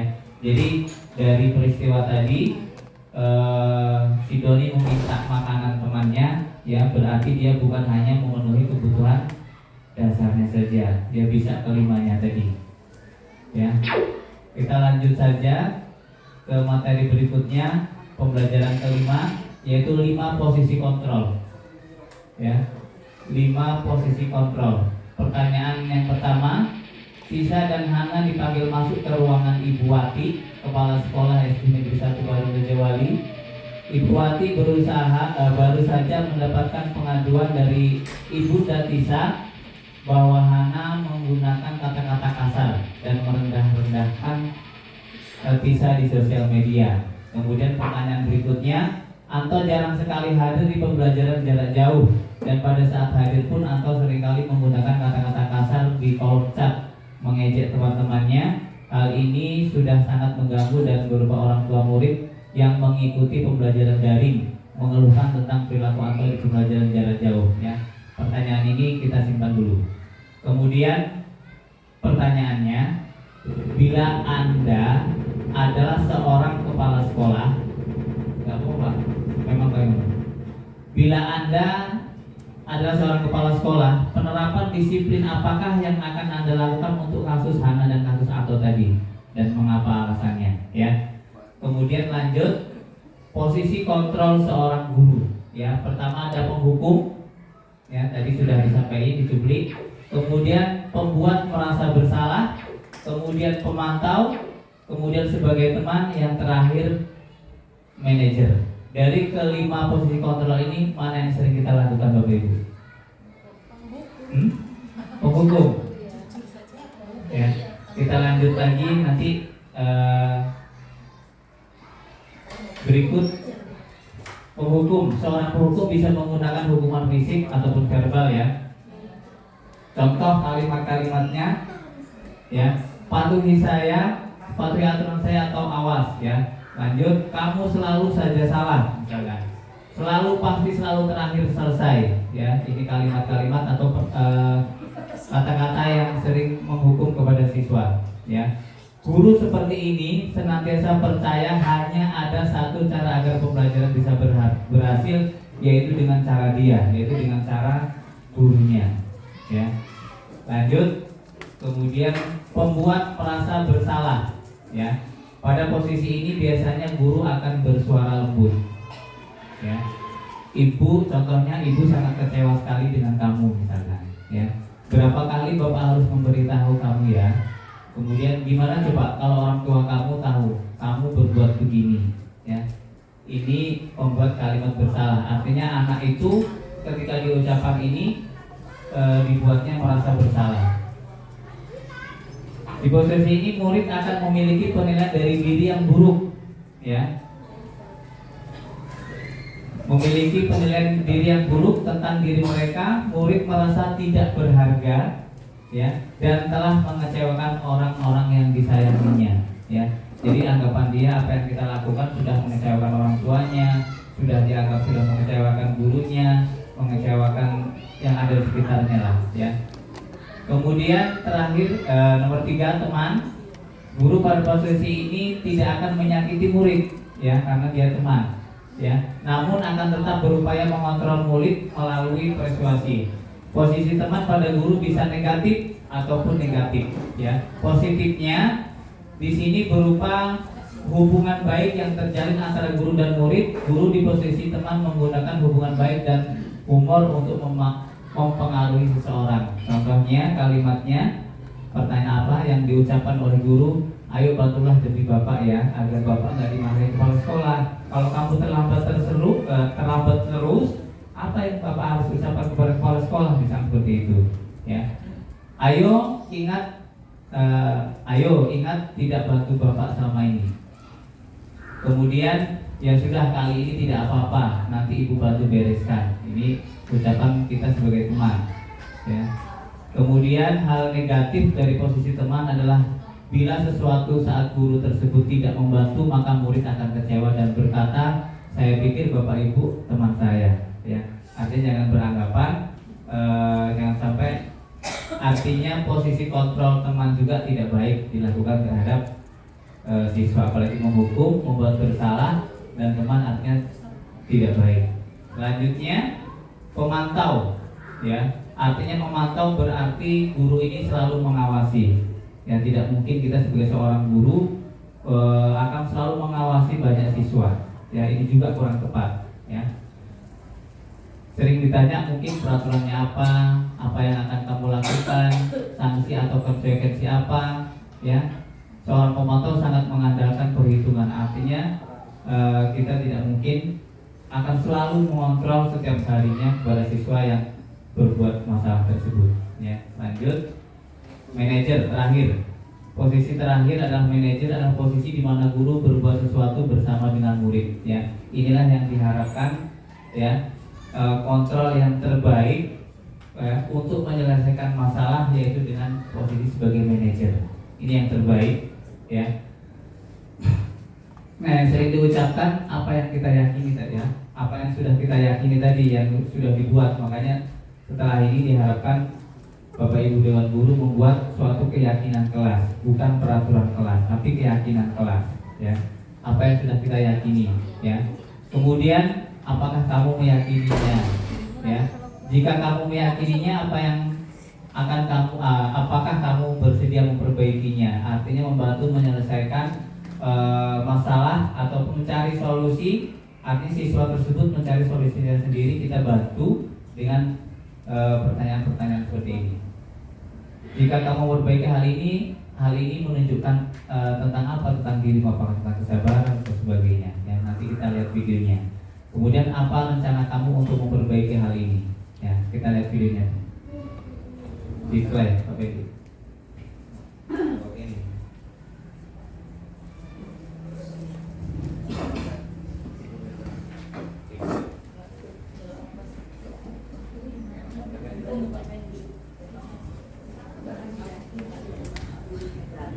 Dalam penerapan disiplin positif restitusi, salah satu program yang dikembangkan adalah 5 posisi kontrol. 5 posisi kontrol dalam restitusi adalah proses perjalanan seorang pendidik agar dapat mengenali dirinya. Pada video kali ini, kita akan membahas tentang 5 posisi kontrol yang dikembangkan oleh Diane Dawson dan contoh penerapannya.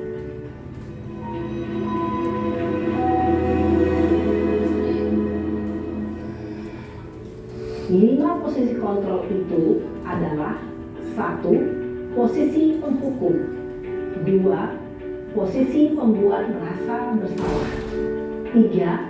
Posisi teman, 4. Posisi pemantau atau monitor, dan 5. Posisi manajer.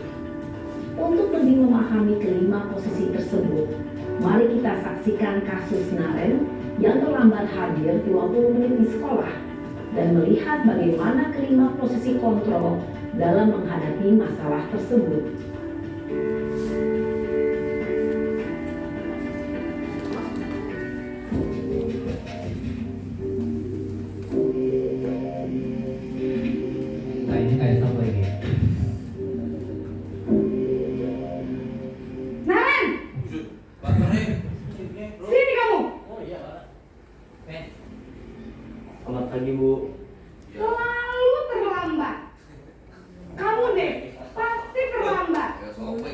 Maaf Bu, saya Apa? Apa coba? Alasan kamu apa lagi? Ngapain sih kamu tidak terlambat? Malas sekali ya kamu jadi anak. saya Dasar pemalas. Gak kapok-kapok sih kamu. Sudah berapa kali terlambat? Sana, kamu keliling lapangan basket 2 kali. Kenapa saya harus ke lapangan basket Bu? Kenapa?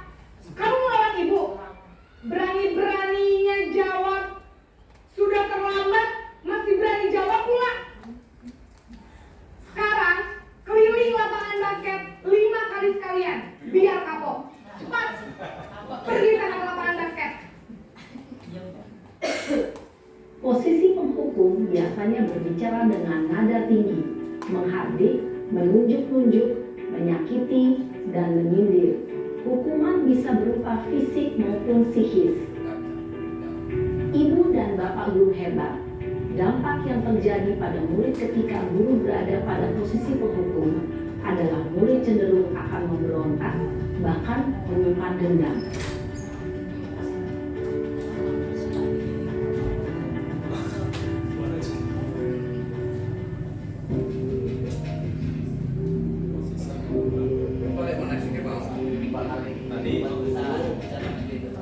Tadi ini membuat merasa bersalah yang ini. Naren! Selamat pagi Bu. Naren. Kamu kenapa terlambat lagi, nak? Ya Tuhan, Naren. Kamu senang ya bikin ibu susah ya? Kalau kamu terlambat lagi, nanti ibu yang ditegur bapak kepala sekolah, nak. Disangka ibu tidak bisa membina kamu. Duh, gimana ini? Maaf Bu. Duh, Gusti Naren. Kamu suka ya kalau ibu ditegur bapak kepala sekolah?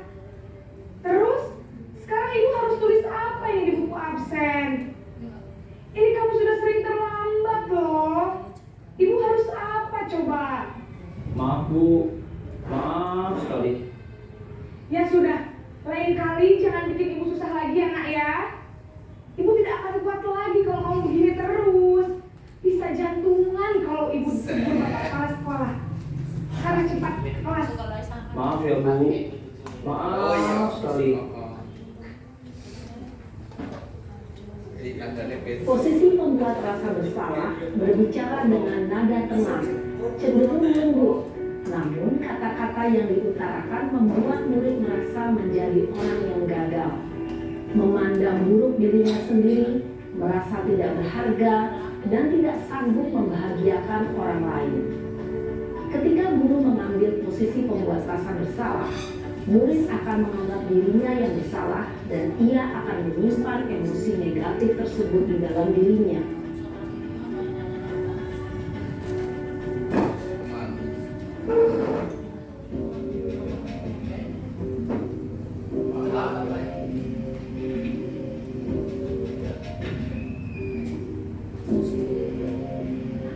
Naren!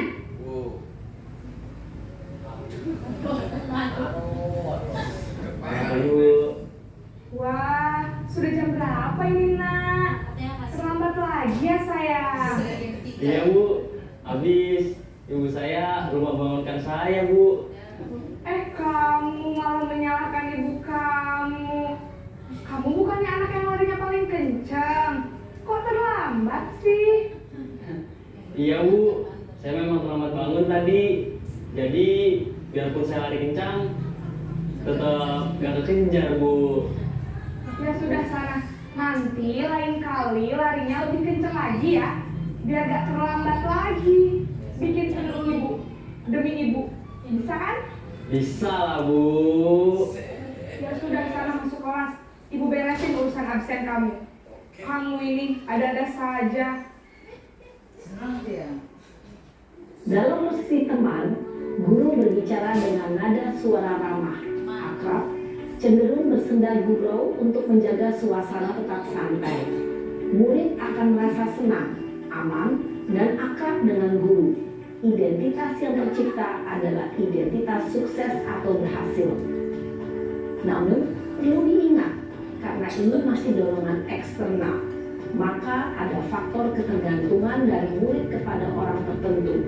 Di sini guru absennya, sehingga di lain waktu murid bisa berperilaku baik, namun hanya kepada orang-orang tertentu saja.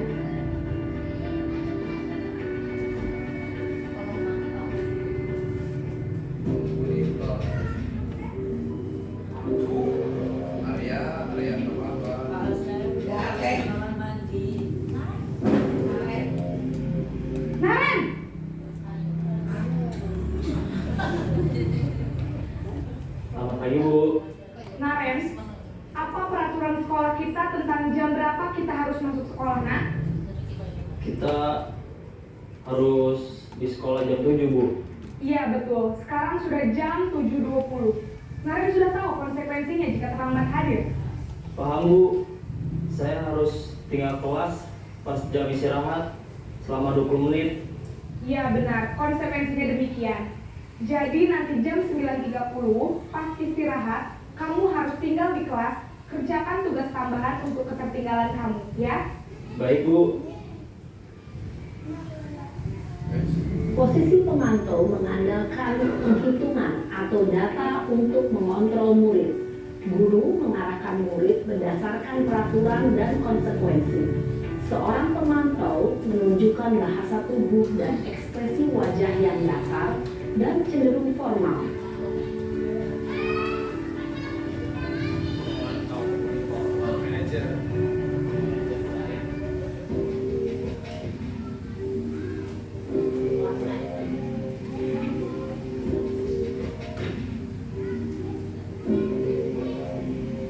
Naren!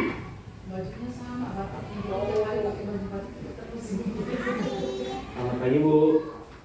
Selamat pagi, Naren. Maaf Bu, saya terlambat. Iya, sekolah masuknya jam 7, sekarang sudah jam 7.20. Jadi sekarang bagaimana ini, Naren? Maaf Bu, saya lupa setel alarm saya semalam. Baiklah, menurut kamu, keyakinan sekolah yang mana yang perlu kamu tingkatkan? Menghargai diri sendiri dan orang lain mungkin ya Bu. Setuju. Jadi, apakah Naren meyakini prinsip saling menghormati tersebut? Iya Bu, saya meyakininya. Apakah Naren bersedia memperbaiki masalah keterlambatan ini? Bersedia Bu. Bagaimana kamu akan perbaiki masalah keterlambatan ini? Saya akan coba untuk tidak lupa menyetel alarm saya Bu. Baik, kalau Naren lupa menyetel alarm di rumah, ada orang yang kira-kira bisa bantu mengingatkan tidak? Ada Bu, kakak saya, Kak Emma. Ada lagi selain Kak Emma? Selain Kak Emma, ada ibu saya. Baik, jadi yang mengingatkan Naren adalah Kak Emma dan ibu kamu ya? Kira-kira akan mulai start alarm kapan nih, Naren? Setelah pulang sekolah, akan segera saya lakukan. Baik, jadi Naren akan setel alarm untuk bangun besok pagi dan akan diingatkan oleh kakak dan ibunda Naren ya. Ada lagi yang mungkin perlu dilakukan, Naren, agar tidak terlambat bangun lagi? Tidak ada Bu. Baik, Naren, terima kasih untuk kerjasama kamu. Sekarang kamu perlu kembali ke kelas untuk belajar. Baik Bu, terima kasih.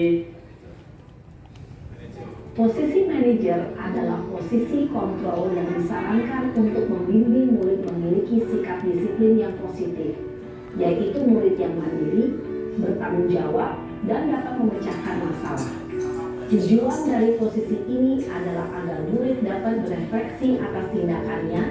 Guru akan dengan tulus memberikan pertanyaan-pertanyaan bermakna, sehingga membuat murid dapat belajar dari kesalahannya dan mencari sebuah solusi untuk menyelesaikannya. Ibu dan Bapak guru hebat, setelah mengamati adegan kelima posisi kontrol tadi, kira-kira posisi mana yang paling ideal? Posisi mana yang dapat menunjang motivasi intrinsik murid? Ya, tentu posisi manajer. Posisi ini memang posisi ideal yang ingin dituju setiap pendidik. Pada posisi inilah, guru dapat menerapkan disiplin positif yang berpihak pada murid, yang memerdekakan murid. Perjalanan seorang pendidik tentunya tidak mudah untuk sampai pada posisi seorang manajer. Namun, tujuan kita pasti, yaitu menciptakan murid-murid yang mandiri, merdeka, dan bertanggung jawab. Semoga penggambaran 5 posisi kontrol yang telah diperlihatkan ini dapat menjadi ajang refleksi bagi kita semua, agar dapat terus mengasah dan menerapkan disiplin positif yang memerdekakan murid. Mari terus berlatih dan bersemangat. Selamat menerapkan. Salam dan bahagia, Ibu. Baik Bapak Ibu, mungkin dari 5 posisi kontrol tadi yang penerapannya juga sudah dicontohkan, ya. Saya kira mungkin posisi manajer inilah yang ideal untuk kita, ya. Mari kita lakukan untuk menyelesaikan masalah terhadap anak, masalah apapun itu dengan cara, dengan posisi kita sebagai manajer, Bapak Ibu ya. Mungkin ini berat, ya. Saya kira setelah tadi melihat ada gambaran untuk menyelesaikan masalah-masalah, mungkin akan terjadi masalah-masalah terhadap anak didik kita. Mungkin selanjutnya, ya, kita lanjut ke kayaknya kalau memberikan contoh waktunya lama. Langsung saja di pembelajaran yang terakhir yang ke-6, segitiga restitusi, ya. Ini juga sebagai pemecahan masalah terhadap anak murid kita ketika mengalami masalah, ya. Segitiga restitusi, ya, yang pertama, segitiga restitusi adalah suatu proses dialog yang dijalankan guru atau orang tua agar menghasilkan murid yang mandiri dan bertanggung jawab, ya. Yang pertama adalah menstabilkan identitas. Pertanyaannya, ya, biasanya kamu bukan satu-satunya yang pernah melakukan ini, ya. Atau setiap orang pasti pernah melakukan kesalahan. Ini menstabilkan identitas. Jadi ketika kita menyelesaikan masalah, stabilkan dulu keadaan dia dengan pertanyaan-pertanyaan seperti ini, ya. Artinya kita tenangkan dulu, ya. Contohnya setiap orang pasti pernah melakukan kesalahan ini, nah, gitu, ya.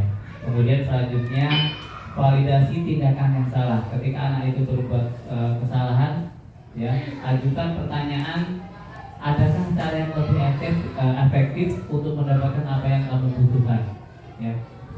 Kamu tentunya punya alasan mengapa melakukan itu, ya. Ketika anak itu berbuat kesalahan, ya, tanyakan alasannya kenapa. Jangan langsung marah, apalagi dihukum dan sebagainya. Tanyakan alasannya dulu.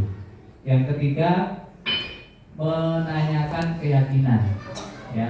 Artinya keyakinan kelas apa yang telah disepakati. Jadi keyakinan kelas ini penting untuk dibuat, Bapak Ibu, ya, agar anak itu artinya dibuat bersama-sama keyakinan kelas, ya, seperti dari tanggung jawab, disiplin dan sebagainya. Jadi dibuat terlebih dahulu, ya, agar kita bisa melakukan segitiga restitusi. Ya, kalau ujung-ujung kita melakukan ini kita belum pernah membuat keyakinan, ya anak bisa berontak saja, ya, belum ada kesepakatan yang kita buat.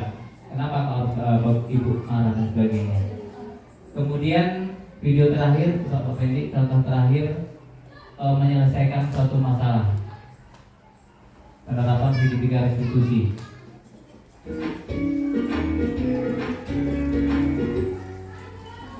Salam dan bahagia, Ibu dan Bapak guru hebat.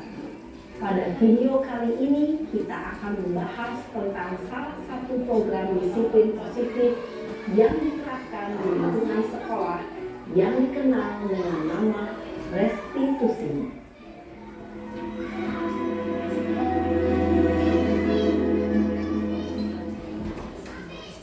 Restitusi dikembangkan oleh pakar pendidikan Zion Blossom, berlandaskan pada teori kontrol Dr. William Davidson. Segitiga restitusi adalah suatu proses dialog yang dijalankan oleh guru atau orang tua agar dapat menghasilkan murid yang mandiri dan bertanggung jawab. Pada saat guru di posisi manajer, aspek yang dikembangkan pada murid adalah motivasi intrinsik, sehingga penanaman nilai-nilai kebajikan dapat tumbuh dan berkembang menjadi suatu kebiasaan positif yang akhirnya membentuk karakter murid. Proses dialog ini terdiri dari 3 langkah yang digambarkan pada ketiga sisi pada segitiga restitusi. Sisi pertama adalah menstabilkan identitas. Sisi yang kedua adalah validasi tindakan yang salah. Dan sisi yang ketiga adalah menanyakan keyakinan. Ibu dan Bapak guru, berikut ini akan ditunjukkan bagaimana seorang guru berada dalam posisi manajer menggunakan penerapan segitiga restitusi.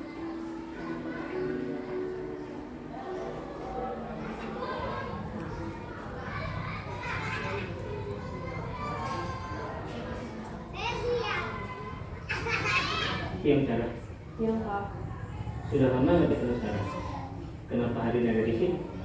Kesel Pak, kesel banget. Masa aku dikatain tukang fitnah Pak? Ya aku marah lah. Aku balik ngatain mereka di depan kelas. Kesel banget.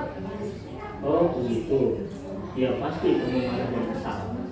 Bapak juga akan marah apabila ada yang menuduh Bapak seperti itu. Kemudian pada saat itu kamu mau melakukan apa? Ya saya langsung ngatain mereka lah Pak. Kesel banget. Saya bentak-bentak dia depan teman-teman lain. Oh begitu. Pasti kamu melakukan seperti itu karena suatu alasan tertentu kan? Iyalah, masa saya diam saja Pak? Ya saya bela diri lah. Masa saya dituduh tukang fitnah? Ya wajar lah. Mempertahankan harga diri itu sesuatu yang penting buat kamu. Untung kamu tidak bertindak lebih gegabah lagi, hanya membentak-bentak. Iya Pak. Untung saya masih bersabar dan hanya membentak saja. Sudah gemes padahal, saya pasti bela diri lah. Ya pasti ya. Tapi kamu memilih untuk tetap bertahan dan bersabar. Kamu memilih untuk tidak berbuat lebih parah lagi, bukan? Iya. Nah, sekarang coba kita lihat lagi tindakan kamu yang bentak-bentak Eka di kelas. Tindakan kamu itu kira-kira sesuai dengan keyakinan kelas atau kritik kamu tidak? Enggak lah Pak. Capek Pak jadi pemarah. Jadi keyakinan atau prinsip mana yang kurang sesuai dengan keinginan kamu? Ya, saya sebenarnya sangat menghargai orang lain. Mungkin saat itu saya menjadi emosi, jadi tidak menunjukkan sikap itu. Kamu meyakini tidak? Menghargai orang lain itu penting buat kamu. Yakinlah Pak. Iya, setuju. Kita harus saling menghargai. Namun, ada juga keyakinan yang kita sepakati yang perlu kita jalankan apabila kita sedang marah, bukan? Ya, saya bisa lebih proaktif, mulai dengan diri sendiri. Saya bisa jadi lebih bersabar, mengambil waktu jeda untuk berpikir mau apa selanjutnya. Kira-kira kamu bersedia memperbaiki masalah ini tidak? Bersedia Pak. Kalau kamu memperbaiki masalah ini, kamu akan menjadi orang seperti apa? Saya akan menjadi orang yang bertanggung jawab kali ya Pak. Dan senantiasa proaktif. Iya, menurut kamu bagaimana rasanya menjadi orang seperti itu? Ya nyaman lah, bangga bisa bersabar dan menahan diri. Baiklah kalau begitu. Yuk kita pikirkan bagaimana memperbaiki masalah ini.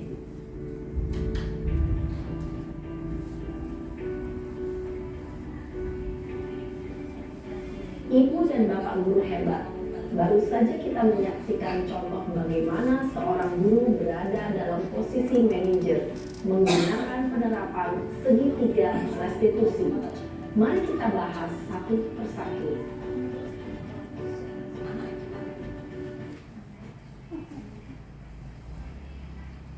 Baik Bapak Ibu, ya. Artinya kita sudah melihat video tadi, kita sebagai seorang posisi manajer menyelesaikan masalah dengan segitiga restitusi, ya. Artinya ketika anak itu berbuat masalah, ya, yang pertama harus kita lakukan adalah menstabilkan identitas, ya. Menstabilkan identitas dengan pertanyaan yang seperti ini. Berbuat salah itu hal yang memang manusiawi, ya, atau sebagainya, ya. Kemudian kita pasti bisa menyelesaikan permasalahan ini. Kemudian validasi kebutuhan, ya. Kemudian menanyakan keyakinan dan sebagainya, ya. Artinya kita tidak langsung menghukum, artinya kita melakukan segitiga restitusi ini terhadap siswa yang bersalah, ya. Artinya kita membantu anak tersebut, ya, mencarikan solusi dengan masalah dia sendiri. Artinya dia cari solusi, ya, kita bantu dengan pertanyaan-pertanyaan seperti menstabilkan identitas, ya, kemudian validasi tindakan yang salah dan menanyakan keyakinan yang sudah dibuat, keyakinan mana yang dilanggar dan sebagainya. Jadi setelah kita belajar budaya positif ini, diharapkan Bapak Ibu Dewan Guru bisa membuat keyakinan kelas untuk semacam peraturan, tapi bukan peraturan ya, sudah artinya keyakinan itu dibuat secara bersama dengan anak didik kita. Paham Bapak Ibu ya? Ketika melakukan permasalahan, jadi dia belajar ya, bukan hanya motivasi penghargaan atau dorongan dari luar eksternal, tapi dari internal, dari diri murid tersebut ya. Salah satunya kita pakai helm lah ya, pakai helm ini kan kalau kita ini berdasarkan keyakinan atau peraturan kira-kira kalau pakai helm. Mungkin kalau kita pakai helm ya, artinya kalau peraturan, kalau berdasarkan peraturan mungkin takut, artinya takut nggak pakai helm, takut polisi lah dan sebagainya. Tapi kalau berdasarkan keyakinan demi keselamatan dia, demi keamanan dia, walaupun tidak ada polisi, walaupun bukan di jalan lintas, dia tetap pakai helm. Ya, yakin nggak ada aturan. Ya, artinya sesuai dengan keyakinan. Nah, anak juga seperti itu, kita berusaha untuk meyakinkan anak ya dengan berbagai macam keyakinan yang akan disepakati. Ya, artinya dia belajar tumbuh dari dirinya sendiri. Ya, begitu juga yang pakai helm tadi. Jadi pakai helm itu bukan berdasarkan takut polisi dan sebagainya. Artinya kita yakin untuk demi keselamatan kita sendiri. Ya, walaupun nggak ada polisi dan sebagainya tetap pakai helm. Ya, mungkin itu dari kami. Saya mungkin minta tanggapan dari salah satu guru setelah kita belajar bersama-sama dengan budaya positif ini. Mungkin Pak Marno bisa menyimpulkan ataupun kira-kira apa hasil yang sudah dipelajari hari ini. Terima kasih. Saya sedikit berbagi ilmu ya. Alhamdulillah hari ini kita bertambah ilmu dan tambah meyakinkan khususnya saya sendiri. Ya, sedikit Pak ada cerita di kelas saya itu ada satu orang yang dulu di kelas 5 itu memang terlambat terus ya. Nah ini terbukti di sini Pak. Ya, sudah terbukti di sini. Memang kita memang harus jadi manajer. Jadi kita telusuri dulu apa sebab musabab anak tersebut telah terus. Ternyata mereka itu terganjal oleh kakaknya yang juga telat. Nah, seperti itu. Sehingga anak tersebut setiap hari itu tidak ada ceritanya nggak telat tuh di kelas 6 kemarin. Tapi setelah saya telusuri, saya tanya, kita ngobrol bareng, sharing apa penyebabnya. Oh, ternyata ini sebenarnya anaknya. Ternyata kakaknya itu yang bangunnya telat karena kakaknya bersama kakaknya. Akhirnya saya kasih masukan, kasih pengarahan. Alhamdulillah sampai sekarang ini sudah bisa di sini. Nah, kesimpulan yang saya bisa ambil, memang cukup berat Bu. Kita sebagai guru, sebagai orang tua, ya, kunci pertama menurut saya adalah kita dulu. Kita berikan contoh dulu. Jadi kita mau menekankan disiplin kepada anak, maka kita dululah yang harus disiplin. Ya, saya mohon maaf kalau saya telat itu, Bu, saya kena hukuman sama anak itu terang saja. Saya nyanyi, ya, saya berdoa di situ, sehingga anak itu secara tidak langsung mencontoh tingkah laku kita, terutama disiplinnya. Nah, kesimpulan yang bisa saya ambil bahwa memang kita harus bersama-sama, kerjasama untuk melaksanakan budaya disiplin atau budaya positif ini, sama-sama saling mengingatkan dan cari, bukan kami atau siapa-siapa yang terbaik, bukan. Kita sama-sama, ini tanggung jawab kita, ini ladang amal kita, insya Allah itu bisa berjalan dengan baik. Dan tidak boleh malu atau segan-segan memberikan masukan atau memberikan minta bantuan kepada teman atau adik, nggak apa-apa, untuk bisa menyelesaikan persoalan yang kita hadapi di kelas. Saya itu Pak, mungkin tahu dari Bu lagi. Mungkin ada. Oke, baik.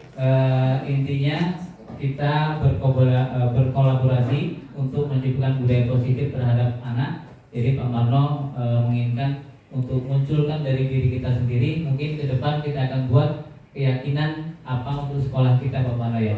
Mari kita bersama-sama merumuskan tentang keyakinan apa saja yang akan kita terapkan di sekolah agar perilaku kita bisa dicontoh oleh anak didik kita. Mungkin saya kira ada tambahan dari yang lain mungkin? Cukup? Jadi diharapkan ke depan ya Bapak Ibu Dewan Guru bisa membuat keyakinan kelas dan menyelesaikan masalah-masalah ya, jangan sampai dengan menghukum ya. Kemudian apa tadi? Ada 5 posisi kontrol tadi ya. Kita harus sebagai posisi monitor ya, tidak boleh menghukum, merasa dia bersalah, kemudian Pemantau. sebagai teman, terus pemantau ya. Jadi keempat itu mari kita berusaha hilangkan walaupun tidak secara drastis ataupun kontinu, tidak secara langsung ya, kita selesaikan. Artinya kita harus menjadi posisi manajer dan menyelesaikan masalah dengan segitiga restitusi. Mungkin itu saja dari kami. Mungkin ada tambahan dari Pak Fendi.